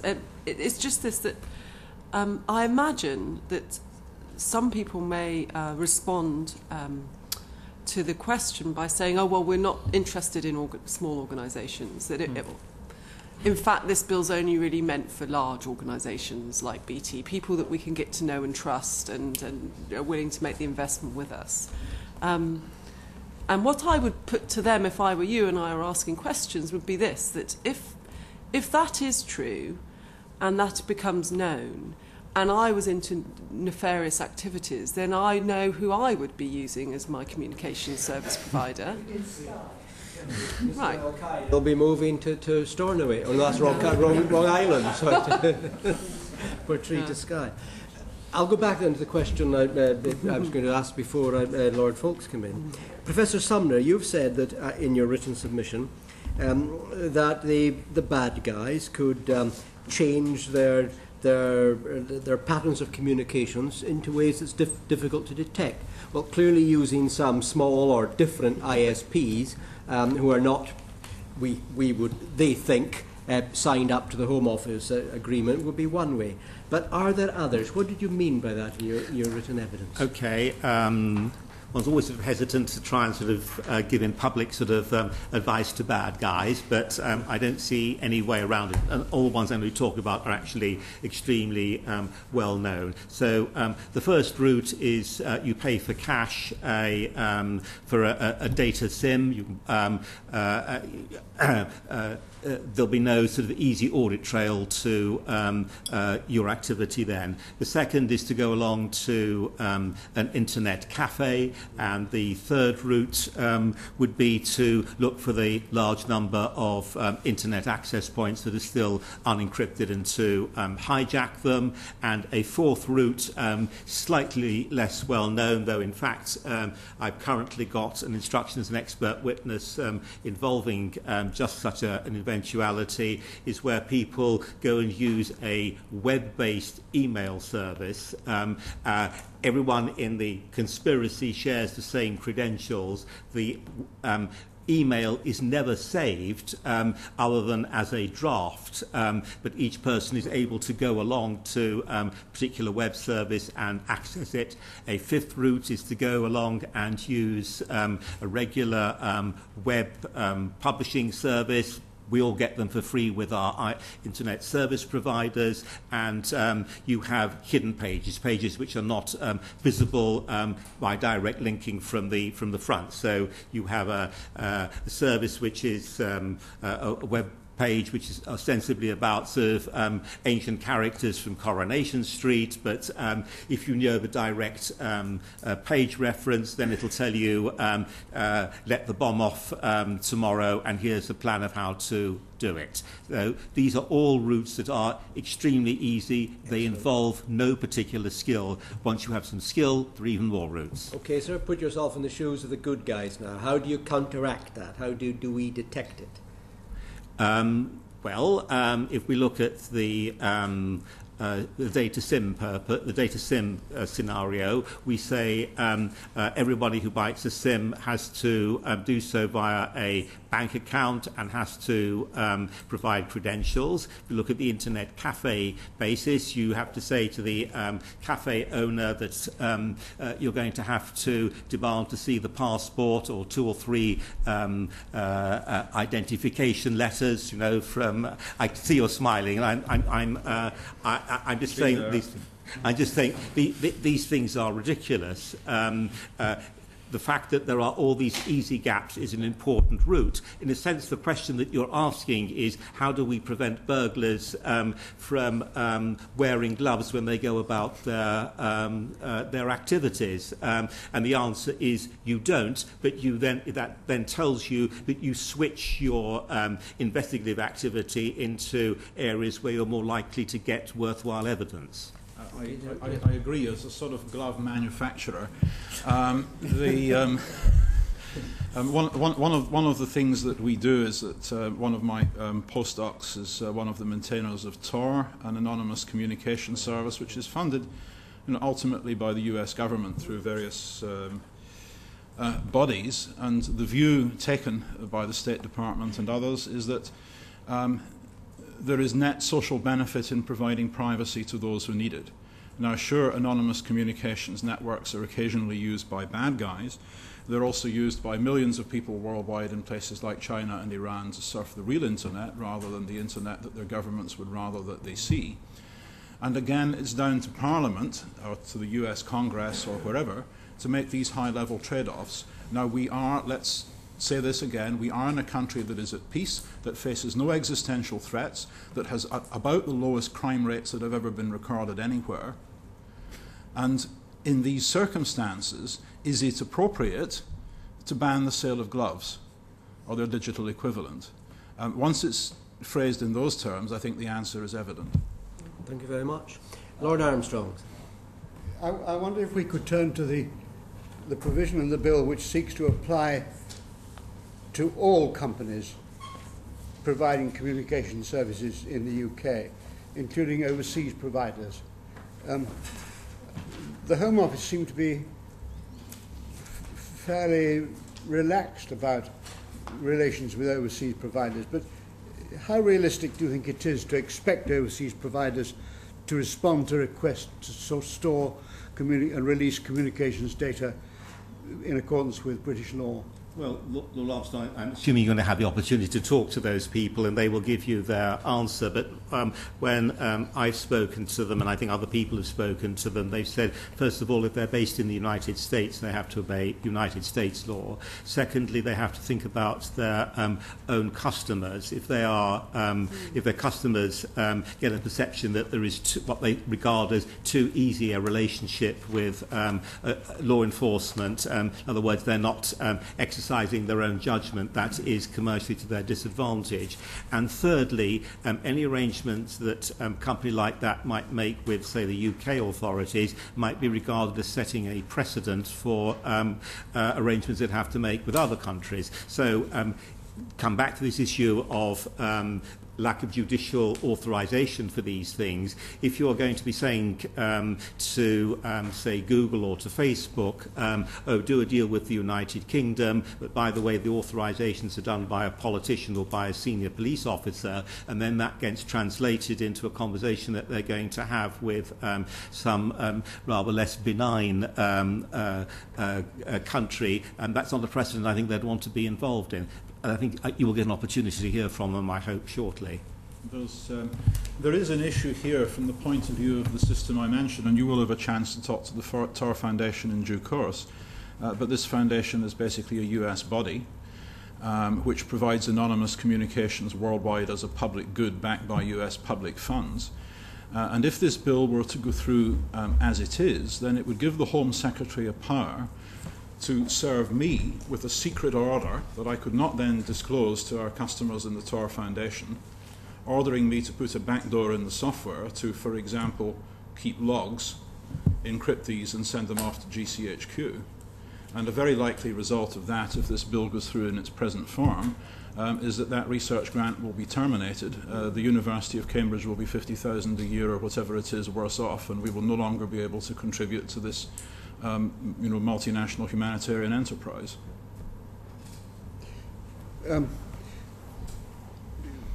If we were requiring international companies to keep more data on their UK communications, would there be a problem about access to that for their own governments? If it was an American company, would the US government expect to get access to it all? Well, the US government would expect to get access to anything that's retained if it produces an FBI national security letter. But what people would also be concerned about is that if Google, for example, or Facebook is ordered to keep more data in respect of all UK persons, anybody they identify as being a UK national or resident or former resident or somebody who opened their laptop once when they were in Heathrow, then all such UK persons would become in some sense tainted, in that if such people communicated, for example, with Chinese dissidents, then those particular communications to and from dissidents would have to be stored for longer than would otherwise be the case. And so there's all sorts of secondary and tertiary knock-on effects if UK customers become bad customers to have from the privacy point of view. I don't think anybody has started trying to think through what the effects of that might be. Well, there's also a lacuna which I think you're identifying in your question, Lord Armstrong, which is you only have jurisdiction on data which is held on your territory, as opposed to an alternative interpretation, which is that if you've got access to it, in other words, you've got a terminal in your country which enables you to get access to stuff overseas, doesn't that give you jurisdiction anyway? And that, have in fact already been cases not involving Ripper, but involving obscene publications, for example, about how far the courts had jurisdiction. I know because I was the expert in that case, went to the Court of Appeal. Are the mutual legal assistance treaties relevant in all this? Are there going to be overseas providers who will only operate subject to those treaties? Very slowly. Again, I think that's probably a question you best put to the police who have operational experience. I have indirect experience either because I've been involved in a police investigation or I've been a defence expert and I've seen the activity. If you're going the full formal MLAT route, then it can be very, very prolonged. Even, say, with the United States. The United States and the UK probably have the best relationship. There's an attaché typically in Grosvenor Square who will handle all of these requests and try and do it as expeditiously as possible. Normally, what seems to happen in investigations is that informally the investigating officers happen to know each other in different countries because they have met at conferences or done training together or whatever, and they then sort of ring each other up and say, interesting situation, we'll sort the paperwork out later, wonder if you can help us out. Once you start going the MLAT route, then it can be very, very sort of laboured. There's one case I was involved in about 3 years ago, and there, I'll actually name them, because I think they've changed their policy now, but at one stage, Yahoo was being extremely difficult about dealing with the UK law enforcement.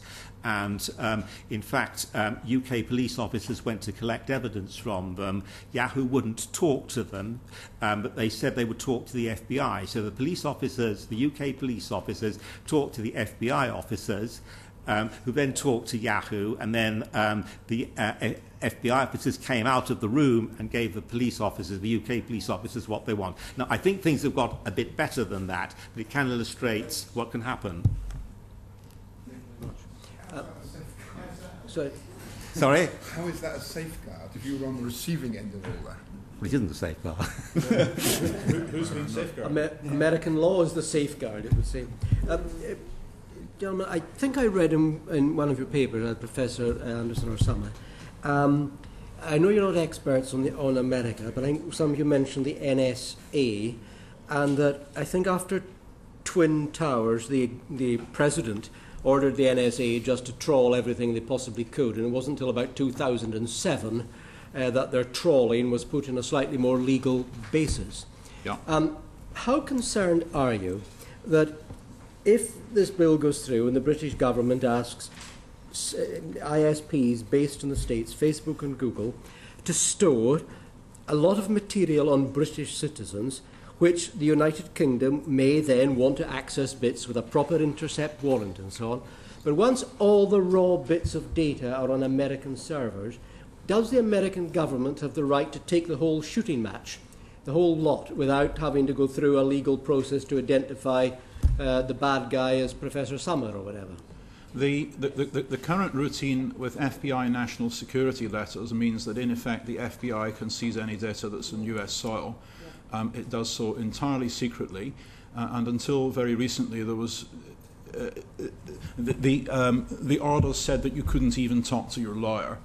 And there was a chap who owned a small ISP in New York who challenged this. He went and talked to his lawyer. He was Doe in ACLU and Doe versus, I think, the Department of Justice.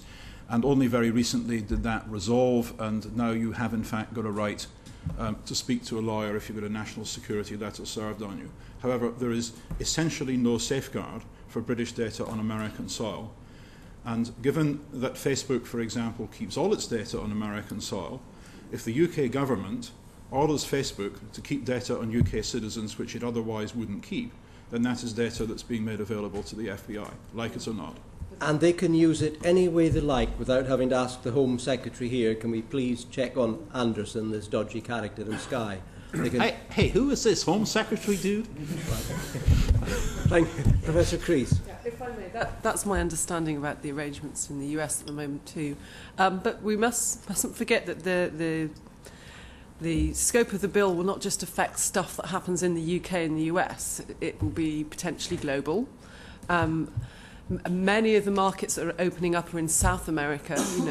Game over in India, everything's moved on now, and there's whole supply chains that exist behind these communication service providers that are stacking up because they have to manage their peaks and troughs in demand, so they build supply chains behind them, which affects where data resides globally and where you're getting your services from. And so you've highlighted in the last few minutes the arrangements with the US and the legal position there, but of course we have we're led to believe, I'm not a lawyer, a very special relationship with the US, and one can only imagine what the arrangements will be like globally. But I just want to bring this back to the point I made about risk earlier, that one of the areas that you are potentially increasing risk is around personal privacy and also enterprise privacy, because you're requiring people to potentially store more than they would have otherwise done so. And what you're highlighting here is, if that storing activity takes place outside of UK sovereign soil, then our ability to govern that and to protect that and to oversee its integrity and its security, etc., and to prevent foreign governments from having access to this for their own purposes. And there are probably many foreign governments that would be interested in a lot of commercial digital assets that are placed in some of these environments, not just individuals. Then there is a challenge there, and it does relate to this risk issue. I think that leads nicely into the questions I anticipate Mr. Mosley may wish to ask you. A lot of these were covered earlier, actually, about the database and everything. Yeah. But on that last point that you've asked there, just to clarify something in my mind, when you've got an overseas provider like Yahoo or whoever it might be, would the British government ask them to collect all data, or would they only ask them to collect data coming from people in the UK? In which case, how would they be able to differentiate? This is exactly one of the most difficult problems. Suppose, for example, I am a wicked foreign intelligence service. I am the intelligence service of South Sudan, and I want to find out what you're up to. And suppose that Google has built mechanisms following entreaties from the British government which will allow governments to access the data of anybody who is on their territory if that data is held in Gmail. Then the sort of thing that I do is I follow you around using a well-known law enforcement device called an IMSI catcher. This is something used, you can buy it for €100,000 or so from your Brodo and Schwarz. It's a standard piece of police kit. It's basically a false mobile phone base station which you carry around in your car when you follow a suspect, so that all his mobile phone calls are relayed through the police car and through the police station, and therefore can be listened to, okay, rather than simply going off encrypted to the nearest cell tower. Now, if I'm a member of the South Sudan Secret Service here in London, and I've got an IMSI catcher in my car, and I drive around behind you while you're using your laptop or your mobile phone or your tablet on official business, I can teleport your session so that it comes out at an IP address in Juba, and I can therefore say to Google, Mr. Mosley is currently in Juba, please give us all his Gmail. Now, if you're concerned about that sort of thing as a threat to the security and integrity of UK persons, as you should be, as a number of ministers at cabinet level and below and many senior officials do use Gmail because it works better than the official stuff, then how do you go about creating an environment of rules, hopefully in collaboration with firms like Google and Facebook, which prevent attacks on the UK being conducted so easily with a piece of equipment that you can drive around with in a car? And if I may, just to build on that, slightly different point, but we need to remember that not everybody uses a recognised social security type identity when they're accessing services. Not all communication service provisions require you to authenticate who you are. You can sign up with an email address and a name, and so long as it works, you're away. And so one of the challenges the intelligence and the police agencies will face is, and they, as has been noted in the documentation, is how you link together these identities and aggregate, make the connections across them. Of course, that's not for the bill to define, but you quite rightly recognise that there is an issue. How do you go into an organisation and require it to keep only records relating to UK citizens when the identity tokens they use for their service users don't in any way, shape or form require them to have authenticated themselves as UK citizens when they signed up? And this falls into that business risk pot for these organisations. I mean, how would they go about meeting your requirements if they don't know these pieces of information? As you can imagine, this gets horribly complex, and we're actually trying to keep it very simple. But we could go on for several hours on this. But at the very simplest, you travel to a country, you log into your webmail. Are you now subject to access requests for all of your webmail? So I'll just say something a bit more constructive to end this conversation. But of course, you could sit back and you could reflect on this, and you could say, well, okay, well, in such cases, we can therefore not require them to store this stuff. So if it is the case that the bill's going to apply to UK citizens and registered organisations and businesses, and certain types of communication services do not keep the records required for us to identify the subset of their users that fall into those categories, then you might say, okay, therefore we cannot require them to adhere to this bill. I mean, there are constructive ways out of this. I think what the panel is putting to you is that some real reflection needs to be made on the scope of that challenge and the value that one will get from passing this bill in the face of such limitations. We've talked about people who are physically in the UK or physically in South Sudan or wherever it might be. What about the situation where they're not in the UK but they're using services in the UK, or even the situation where they're not in the UK, not using services in the UK, but it's being routed via a cable that goes through the UK? What would your view of this legislation affect those people? They've been very clear to say that if it... in fact, I loved the way that it was sneaked in on the end of one of the Home Office's questions. He listed a bunch of things and then trailed off at the end and sort of said, and communication that passes through the country as rapidly as he could, and moved on. So any communication that's passed through the country, I think the Home Office has already said that definitely is counted. Data that's already held in the country, yes, definitely. Degree of sort of obfuscation in the whole legislation. I mean, I think right from the beginning, when they're sort of saying this is maintaining a capability, when you really do have to stretch the language to sort of believe that, and I think that, in a sense, it paradoxically is creating a political problem for the Home Office, that there are so many of these things which you are very properly asking, in terms of clarification, and at the same time we're being asked to sort of trust these people that they're going to look after us, whereas it's so easy to interpret the legislation saying, oh, this is loophole here, this is loophole there. I'd like to come back to, if I may, Professor Sadler, on the so-called 25% degradation of capacity at the end. But on the international point... sorry, have you any more points, Mr. Mosley? One last thing. It's something I've asked the previous panels. Clause 1 and the powers that are given in the first section are very wide-ranging. I touched on it earlier. Do you think they should be tightened and be made more explicit? Well, absolutely. I mean, you see, what we're being told is, yes, it's a good idea to have framework legislation because that gives a great deal of flexibility. Yes, I understand that. And then they say, don't worry, there can be scrutiny. It has to go to various bodies, but in the end, it's affirmative resolution of Parliament, and that's your ultimate control.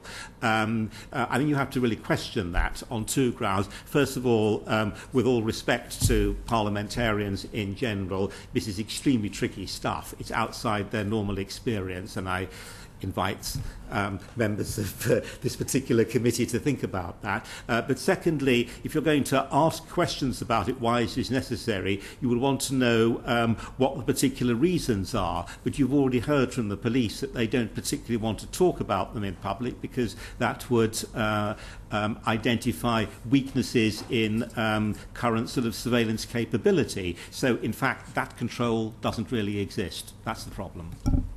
Thank you very much.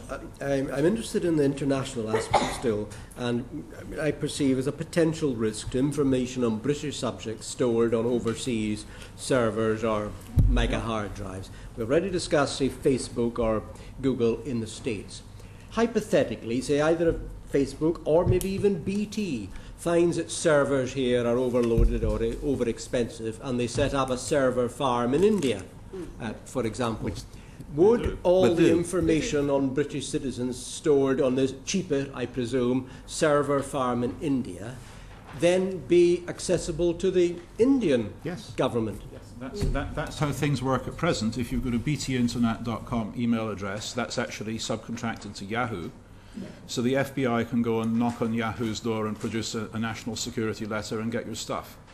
Now, if you're concerned about that, then you should be lobbying the new Secretary of State for Justice to push in Brussels for the new data protection regulation to be made stricter in respect of its safe haven provisions, rather than, as his predecessor was lobbying, for it to be made toothless. So there is an option open to parliamentarians there. I suspect it might be considered to be slightly outside the remit of this committee by ministers, though. It may be. Yes, Professor Creese. So just reflecting on that, of course, we have to recognise that much of this information, this data, is stored already in some of these parts of the world. So, therefore, the bill increases risk if we are requiring them to store more than they would normally do.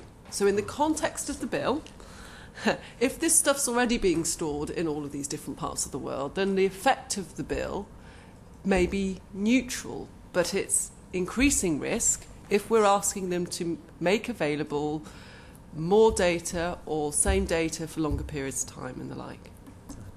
So, if I understand it, in, say, the year 2000, if the FBI or NSA logged on to, as I then was, Maclean, now Lord Blaine, Cathra's mobile phone, that have got the basic stuff my little Nokia had in the year 2000, which was a few numbers and about 20 addresses, and that was it. Now, if they log on to my top-of-the-range iPhone, they're going to get 1,000 times more information because that's available. And if we ask them to store more, they can access it. And there's that risk in your view, is there a risk that other countries in the world where there's a data farm thingy could do likewise? Yeah, if the bill puts an obligation on companies that are working in an international space, a global market, that then results in them storing more of our personal data or our commercial data abroad than they would have otherwise done, then the bill has potentially led to an increase in risk directly. Yeah. One thing that's worth... Lord Chairman, were you hosted on an American server, as you would be with Yahoo? The Americans, receiving any kind of inquiry, would think, yeah, well, I'll have a look. And you would find yourself being extradited to an American prison before you could breathe in.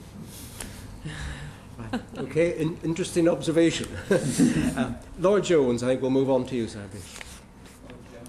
The panel, with its expertise and insights and long-term experience, you give your answers, but in the end they all point to a central dilemma.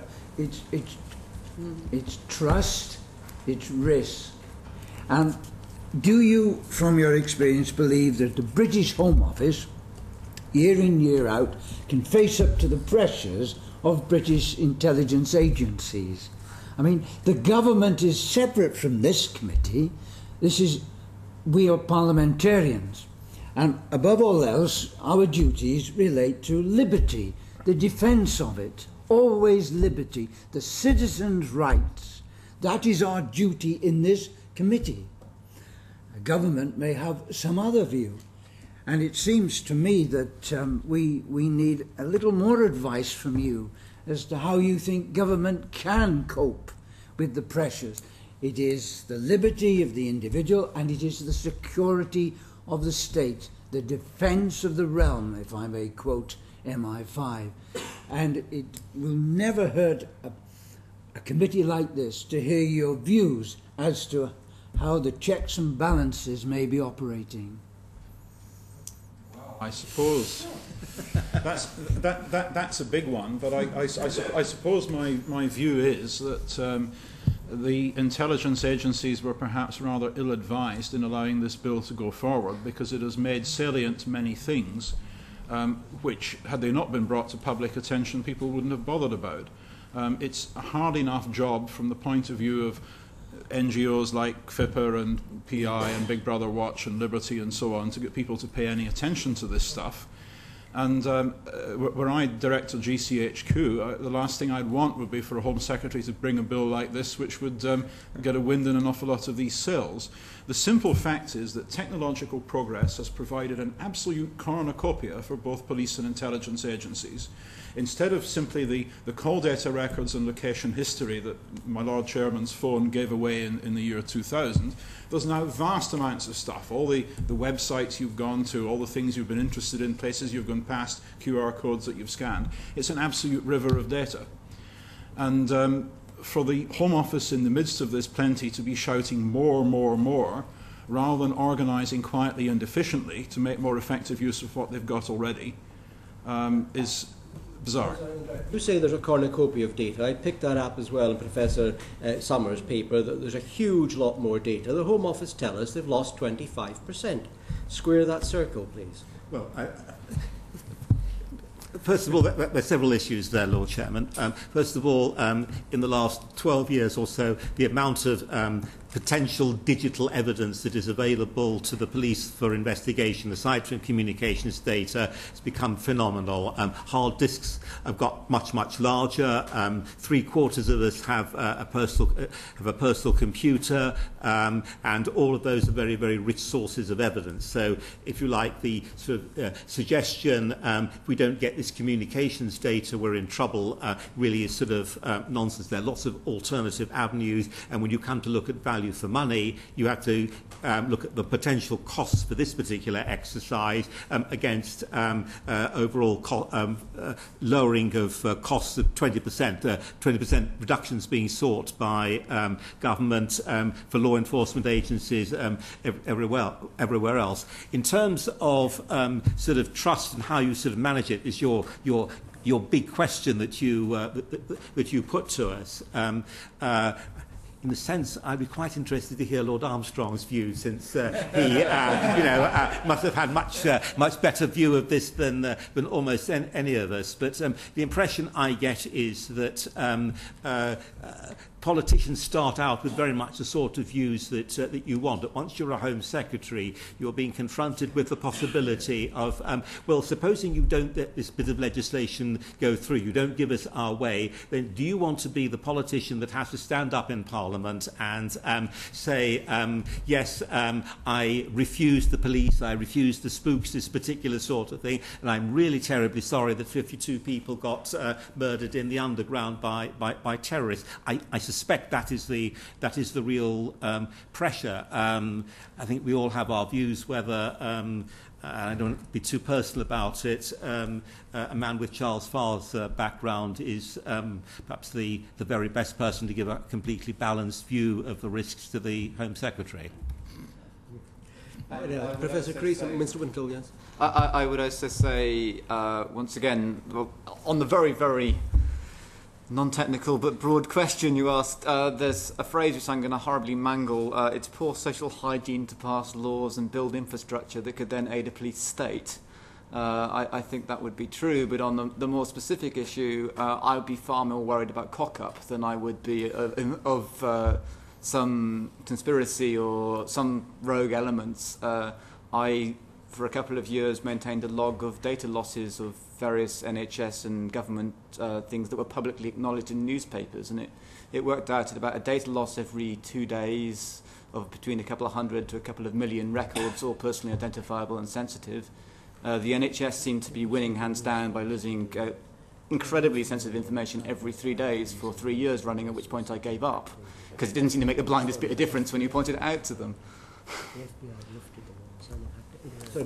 Sorry, no, Professor Creese first. If I may. Please go. So how to find the words for this? Okay. Speaking personally and professionally, I have to say that I think the days of assuming that we exist in physical space with this cyber stuff going on around us are long gone and frankly old-fashioned, and that we do need to embrace the current and future reality that everybody exists in cyberspace to a certain degree. And I think when you speak to people outside of our profession, as governors and security professionals, but friends of mine that might be teachers or housewives and man-on-the-street equivalents.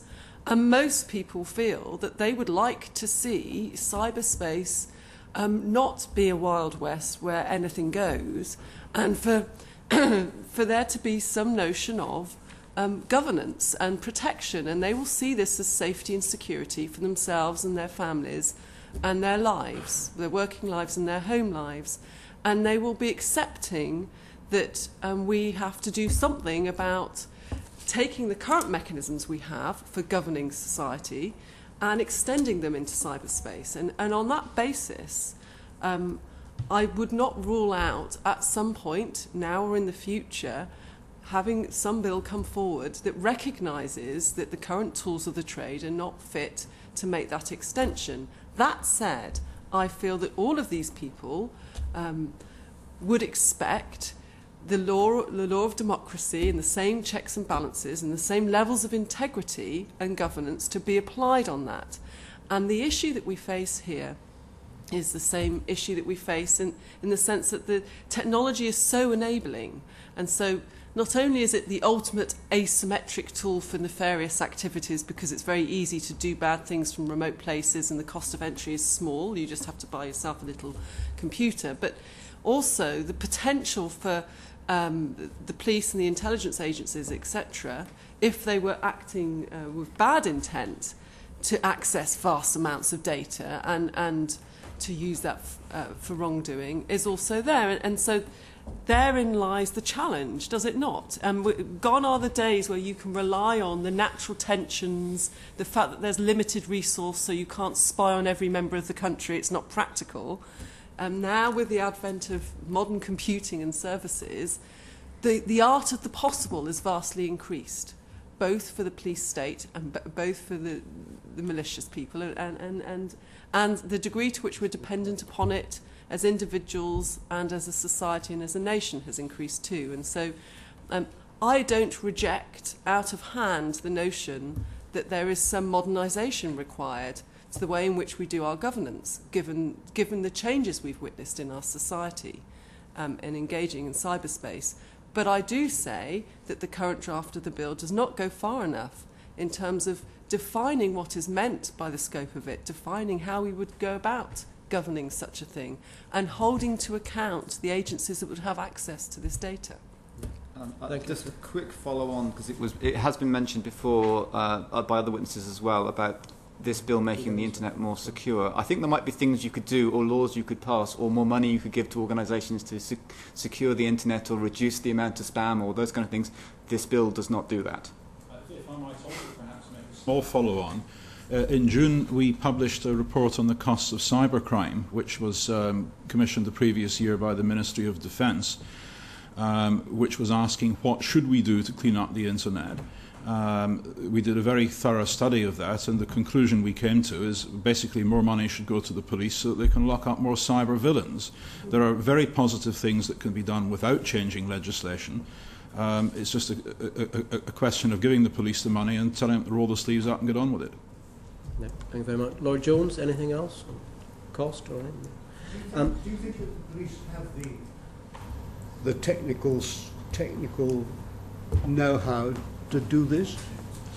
It's beginning to get there. It's beginning to get with the Metropolitan Police's e-crime unit. It's extremely patchy. I mean, I see this more as on a day-to-day basis as a sort of expert witness working in the courts. There are some UK police officers who are fantastically well skilled, even to write their own programmes which are then used worldwide. They tend to be at the level of constable and sergeant, and their career paths are not, I think, terribly well thought through. But once you get outside that sort of elite, then skills are really quite patchy. And if you're looking in terms of law enforcement, you also have to look actually at the capability of the Crown Prosecution Service and barristers who might be instructed by them to handle this sort of thing. And it extends well beyond cybercrime because, as Sadie has said, you can almost no longer distinguish between the cyber world and everything else. Digital evidence is everywhere, and it's on the whole pretty badly handled, other than by the elite groups. My involvement is some years ago, but I think if I were looking for expertise within government on this kind of thing, I would not have looked to the Metropolitan Police but to GCHQ. And I wouldn't have known much else where else to find it, except possibly the Ministry of Defence. Well, don't forget the police's skill is in producing admissible evidence as opposed to producing intelligence, police are really quite skilled at that. Sort of thing that might be produced by an intelligence agency, might never be made public, and you're looking for lower levels of certainty, whereas if it's evidence, it's got to be testable. Yes, Lord Foulkes? Just to follow up from that, we have a system of trial by jury, so apart from anything else, the prosecuting authorities have to be able to present this evidence in a way that it is capable of understanding by 12 people randomly selected. Is that a real problem? It varies considerably. It depends very much on the skill of counsel and, if I may say so, of any expert who is asked to speak to them to find the right sort of language.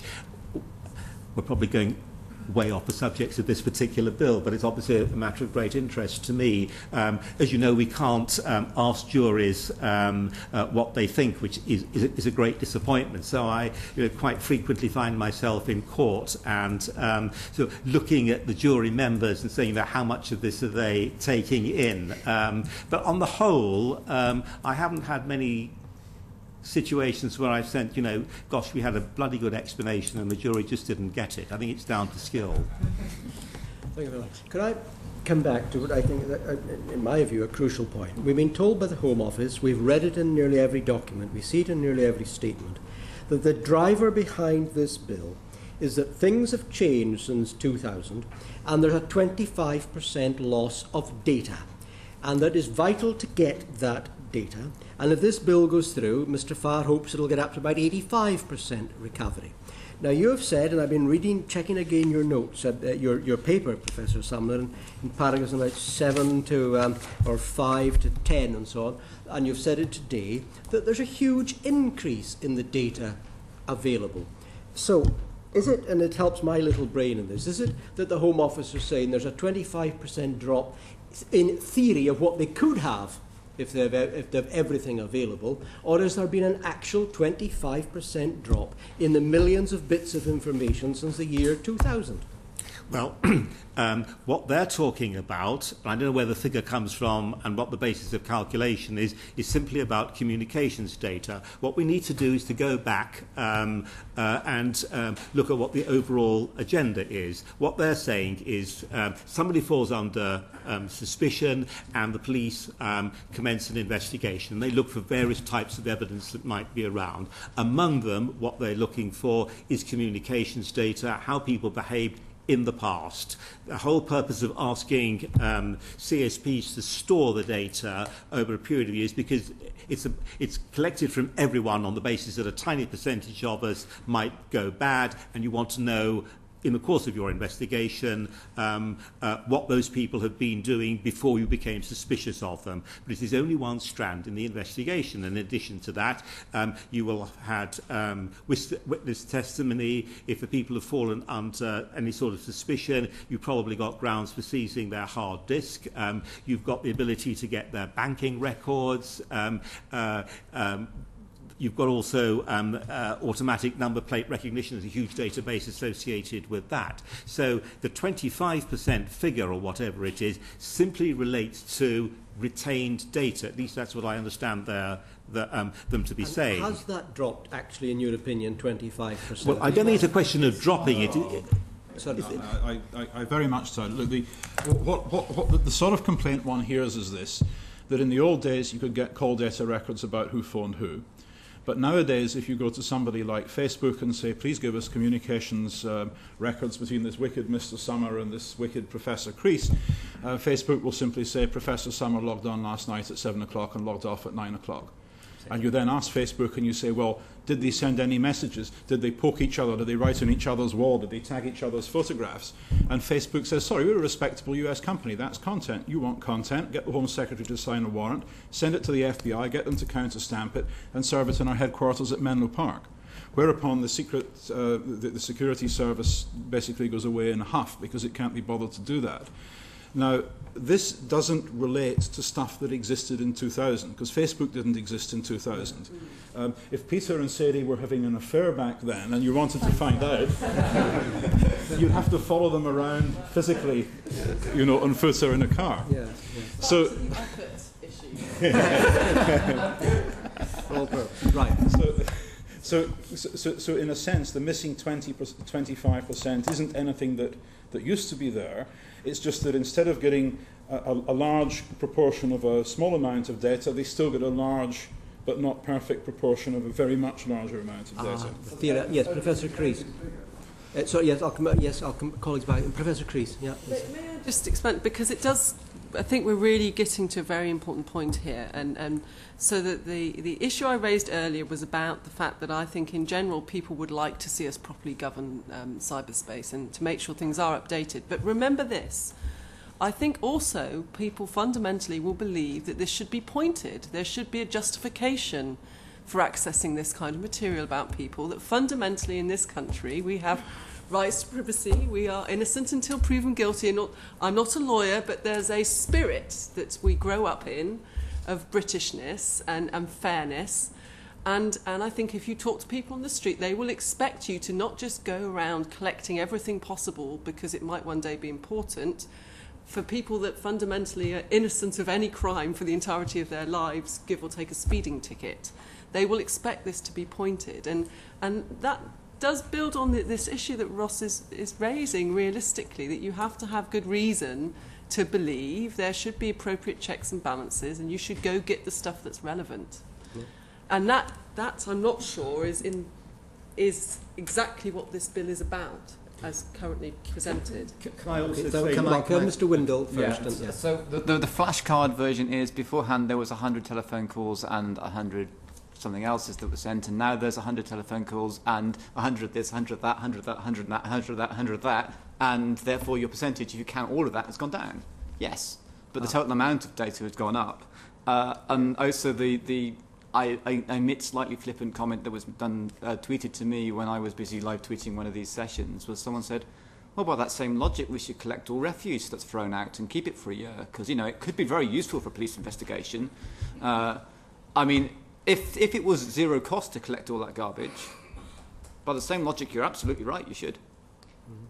Can I say just briefly how important it is in, well, I assume you will be having private sessions with law enforcement, that you try and establish in your own mind what types of data they actually find really important, instead of talking about these sort of global percentages. It is my strong impression that, for example, mobile phone location data, which is extremely important, is not going to be affected by any of the changes we can forecast. It is my strong impression that basic IP data isn't going to be changed, even though we're moving to a slightly different protocol. And I also urge you to probe some of the anecdotes you are being offered about the importance. Some of the anecdotes you heard in the police evidence about the importance of communications data were, I'm sure, true, but when you dig into them, and I have personal knowledge of one or two of them, actually they're not illustrations for the need for this bill. That stuff they already have and they will continue to have. Mr. Ellis, you know. I presume that the panel accepts that the ability of the police and security services to keep up with advancing technology must be maintained. Sure, absolutely. So that we are now in a very different position to where we were 30 years ago, where there were simply landline telephones. And to use the analogy that several of you were referring to a few moments ago, the fact that there is a greater range of communicative ability and people use different forms of communication now, like Facebook and the internet and the like, means that there's more nefarious activity happening using those mediums, and therefore the police must keep up with that, must they not? I agree. Yeah, sure. And the fact that there's been a deterioration in the region of 20 to 25% in the obviously approximate estimation of the security services, and the fact that that is 20% of a greater mass of material is not in itself relevant, is it? Because I think it is relevant because what's relevant, surely? May I just finish for a moment, Professor? Isn't what's relevant, actually, the fact that there is 20% of the current quantity of material that is being lost to the police and security services by being unable to act in the way that they used to be able to? But it's back to the glove argument, isn't it? Well, no, I don't accept it is, but Professor Anderson, you were saying... Well, the stuff that they would like to have now but don't have is stuff they never had anyway. But I think when you probe the police, you'll find that the real operational requirement of the average chief constable and further down is for better police forensics. This is an issue to which the Home Affairs Committee has turned again and again and again over the past 12 years. I think I've spoken to them twice about the issue so far, in that forensics haven't kept up. There have been all sorts of problems with various forensic services, forensic contractors, regulations about forensics.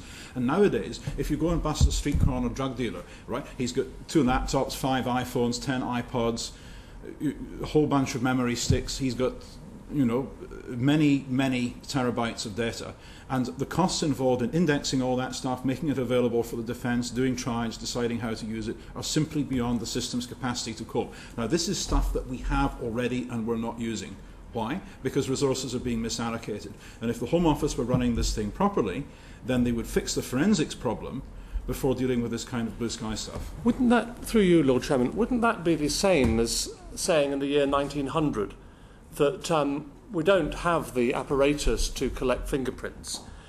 So that's the argument that you're making, isn't it? That we don't... you have referred to the fact that they wouldn't have had that anyway, the data that they can now get. Well, they wouldn't have had fingerprint data 120 years ago, so why bother to start collecting that? Now we can monitor nefarious activity through different forms of communication. You have to apply a value for money exercise at the moment. Repeat what I said earlier on and what I said in my paper. There are 20% depletions in budget. When you start looking at the costs of this particular exercise and what you're going to be getting for all that money that you're spending, it doesn't look terribly good compared with doing digital forensics on hard disks. And I declare an interest. That's how I earn quite a bit of my living, but I think it's an important issue. If I may, although in fairness one can't always access the physical equipment to do the forensics, right? I think it's entirely reasonable that we would periodically review our police forces and intelligence services' ability to go about doing their job. And I think recognising that the world has changed significantly, not just in the last 30 years, but it continues to change at pace, almost faster, quicker, year in year. You look at the business models, you look at the way that people are operating and conducting their lives and conducting business and the way we govern our country, government services online and the like. I think it's incredibly important. I think it's an incredibly important endeavour, and that we should seek to find a way of enabling this to happen with the correct controls around it so that we can preserve people's privacy but also enable us to pursue investigations inside these environments and not simply create a corner of cyberspace where we say... I think you're absolutely right. I mean, we need regular reviews. The landscape changes. We need to understand the landscape and then we can make determinations. But looked at in terms of... what we have to do now in terms of this bill, I suspect the route is not good value for money. It's a matter of approach. If you choose to collect all this data, so it's the same argument that's been made before of installing cameras into rooms because there might be things that occur in the rooms that we then want to find out about. We're not saying that you shouldn't be able to investigate things that happen for these mediums, but if your solution to the problem is to collect the data on everybody on the hope that some of it involves badness, then that's a very expensive and not necessarily a very good way of doing it. It has some horrible consequences. May I perhaps suggest that you ask police witnesses if the police witnesses from an average sized police force and the 200 million a year over 10 years we're talking about translates to 5 million a year, how you'd like this 5 million a year spent, Chief Constable. Would you rather have a communications database, or would you rather have an extra helicopter and another 70 officers? Okay, it's a question the Home Affairs Committee will no doubt ask, and we will ponder on. So, Lord Strasburg, did you have a penultimate point, then Lord Armstrong? Cover the issue of the cost of this proposals. I thought, unless you, I thought we sort of covered that, or unless you wish to have a quick go at it. Lord, well, as you think about it... The 1.8 billion estimate, we want views on that. Pile in then, or, yeah, you pile in on costs. Can I just answer it very quickly? All they've done is to say that they think that the internet is going to increase in size by 10 times over a period of 10 years. No sensible person, I think, could possibly make that sort of forecast.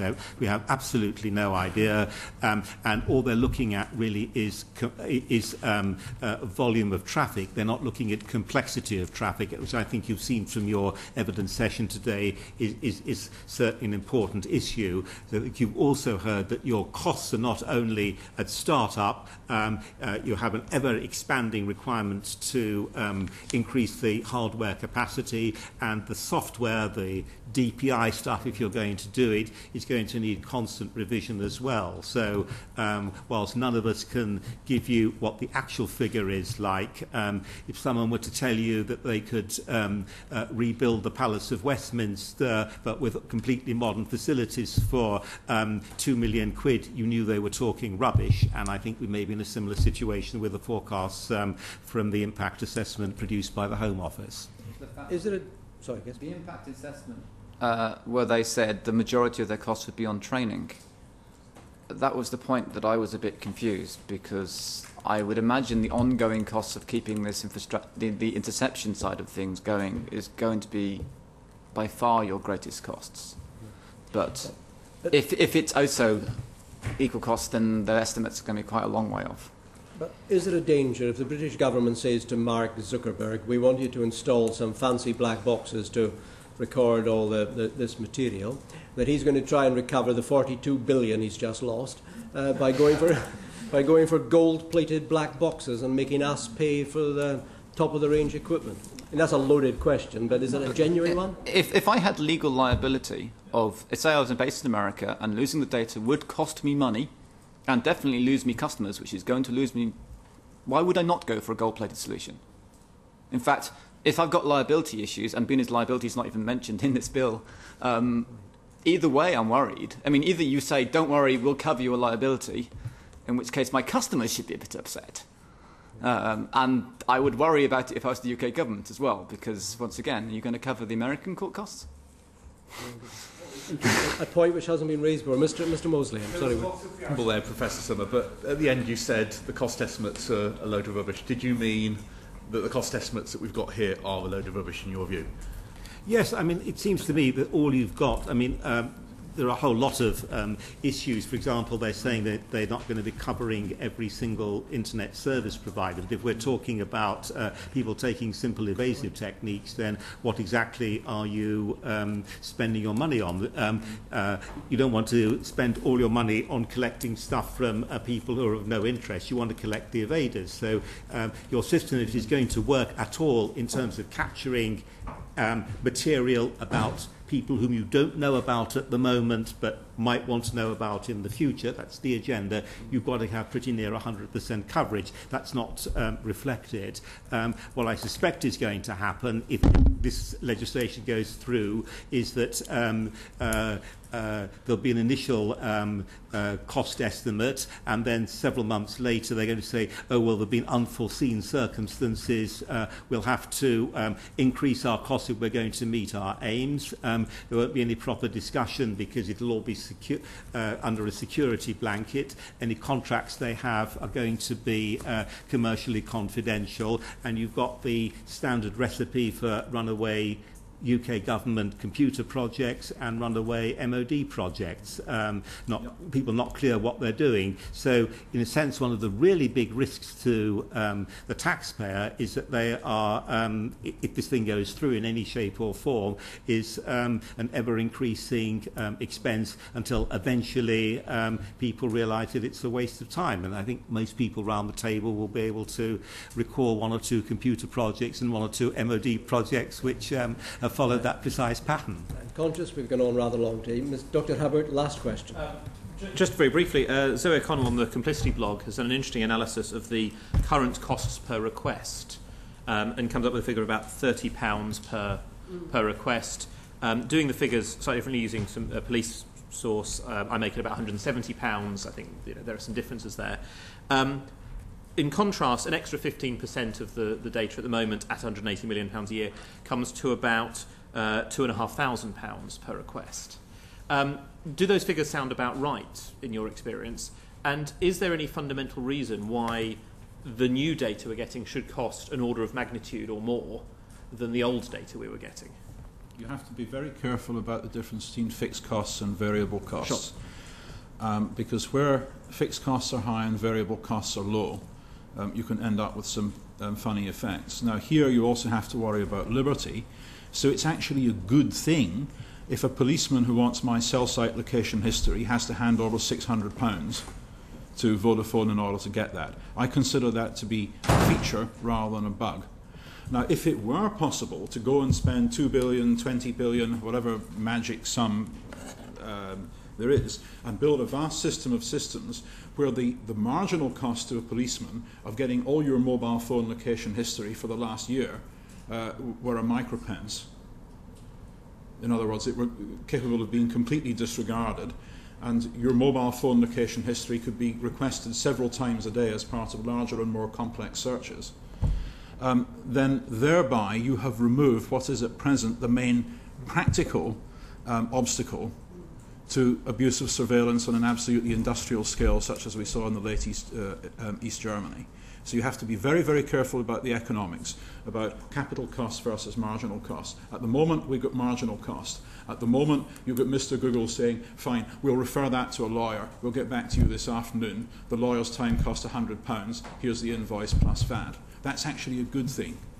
If you make that go away, here be dragons. But you also have to look at the different types of CSP and the different type of request. Now, in the case of mobile phones, then call data records plus location, that tends to be a very, very standard type of request, and it can be, well, indeed, is semi-automated, and your specialist advisor will be able to tell you a great deal about that at some point. But if you're looking at the more complex type of inquiry, then you don't know what the figures are going to be. And Ross was saying, if you're going into an issue where you're having to interpret the law and then translate the law into technology, as we've been discussing earlier on, then these simple percentage figures and these simple global figures just don't assist us at all. Excellent. Thank you very much. Oh, Lord Armstrong, very final question. Very quick question. The discussion this afternoon has really been all in terms of the police and the intelligence and security agencies. Under REPA, the powers to have access to this sort of data are extended way beyond that to local authorities, the gambling commissions, child protection agency, and so on. Do you have any views to offer us on that, on the extent to which these powers should be extended over public authorities? Well, that's the subject of the Protection from Freedoms. Is that what it's called, the Protection from Freedoms Bill? What's the... Can't remember exactly. Sorry? Protection of freedom. Yes. Yes. No, I understand the difference. I'm sorry, I just couldn't remember the exact thing. No, I think you raise a very good point, Lord Armstrong, that you have got...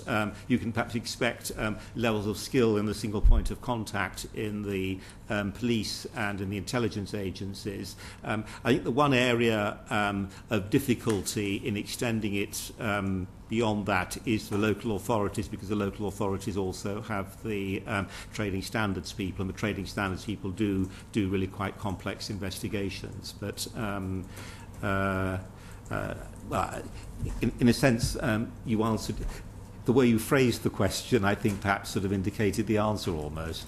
I think it's also important to consider civil litigation, because once evidence exists that can be used in a civil case, a High Court judge can be persuaded to grant an ant and pillar order or an arch pharmacal order or whatever. And this might be thought to normally affect only litigation between large parties who can afford it. But recently there has arisen a fashion among content providers, publishers, Hollywood and so on, of suing large numbers of individual citizens for alleged copyright infringement. And so there will remain a worry in the minds of many people that if a communications database is constructed for use by the police, then it won't be very long before Hollywood lawyers are knocking on the doors of the High Court asking, can we have a copy too, please? And Parliament had better consider this if it's going to bring such a law in. Professor Creese? If I may respond to that off the top of my head without any preparation, but I would personally be ill at ease with that amount of data being accessible to local authorities and the like. I think it's a very different matter when you're talking about fighting crime and the kinds of activities that the intelligence agencies engage in. That's a very different matter to some of these other issues, and I would welcome a wider debate on that. If we were to pursue this kind of collection of data communications, I think you need to be very careful about how wide you open that up de facto without warrants and pointed sticks. Ross is entirely right to raise the issue under disclosure. It would be it would have to be disclosed if the data existed. And in fact, I did a case in front of the Solicitors Regulatory Authority against one of those firms of solicitors that were employed by the content providers and who took a very aggressive approach to members of the public. Well, thank you very much. I believe the Scottish Office Agriculture Department would always want the right to check on dodgy sheep subsidy claims in Skye, which has been a long-standing practice, so I have been told. That'll get me more hate mail from north of the border. Could I thank you all very much? It's been a very long session, but it's been absolutely fascinating. We are grateful to you for giving evidence today. We're grateful for your papers. Please feel free if there's any additional comments you wish to submit to us to do so. And could I ask you, when you get home tonight, to look at the news flash, which got me excited coming here, that Apple has lost 12 million subscriber IDs and all the addresses, not apparently through their fault, but because the FBI had lifted them from Apple, and someone has hacked into the FBI and lifted 12 million of them. So the report said. Yes, sir. One of the identities, apparently, that's being verified by other people, is Obama. And so using those unique IDs, you can query other Apple services and find out what games have been played on this computer and certain other information. And this is what starts to happen when you collect large amounts of information in one place. And it's going to get lost. Yeah. Well, I thought it was fascinating today. I thought it was a fatalistic bit of news to hear before coming to this committee. So thank you very much once again, ladies and gentlemen. Okay, we're now in private session for a few minutes, if we may.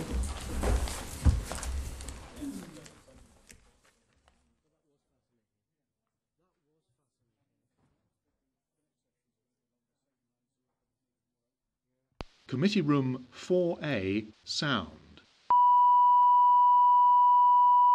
Committee Room 4A, sound.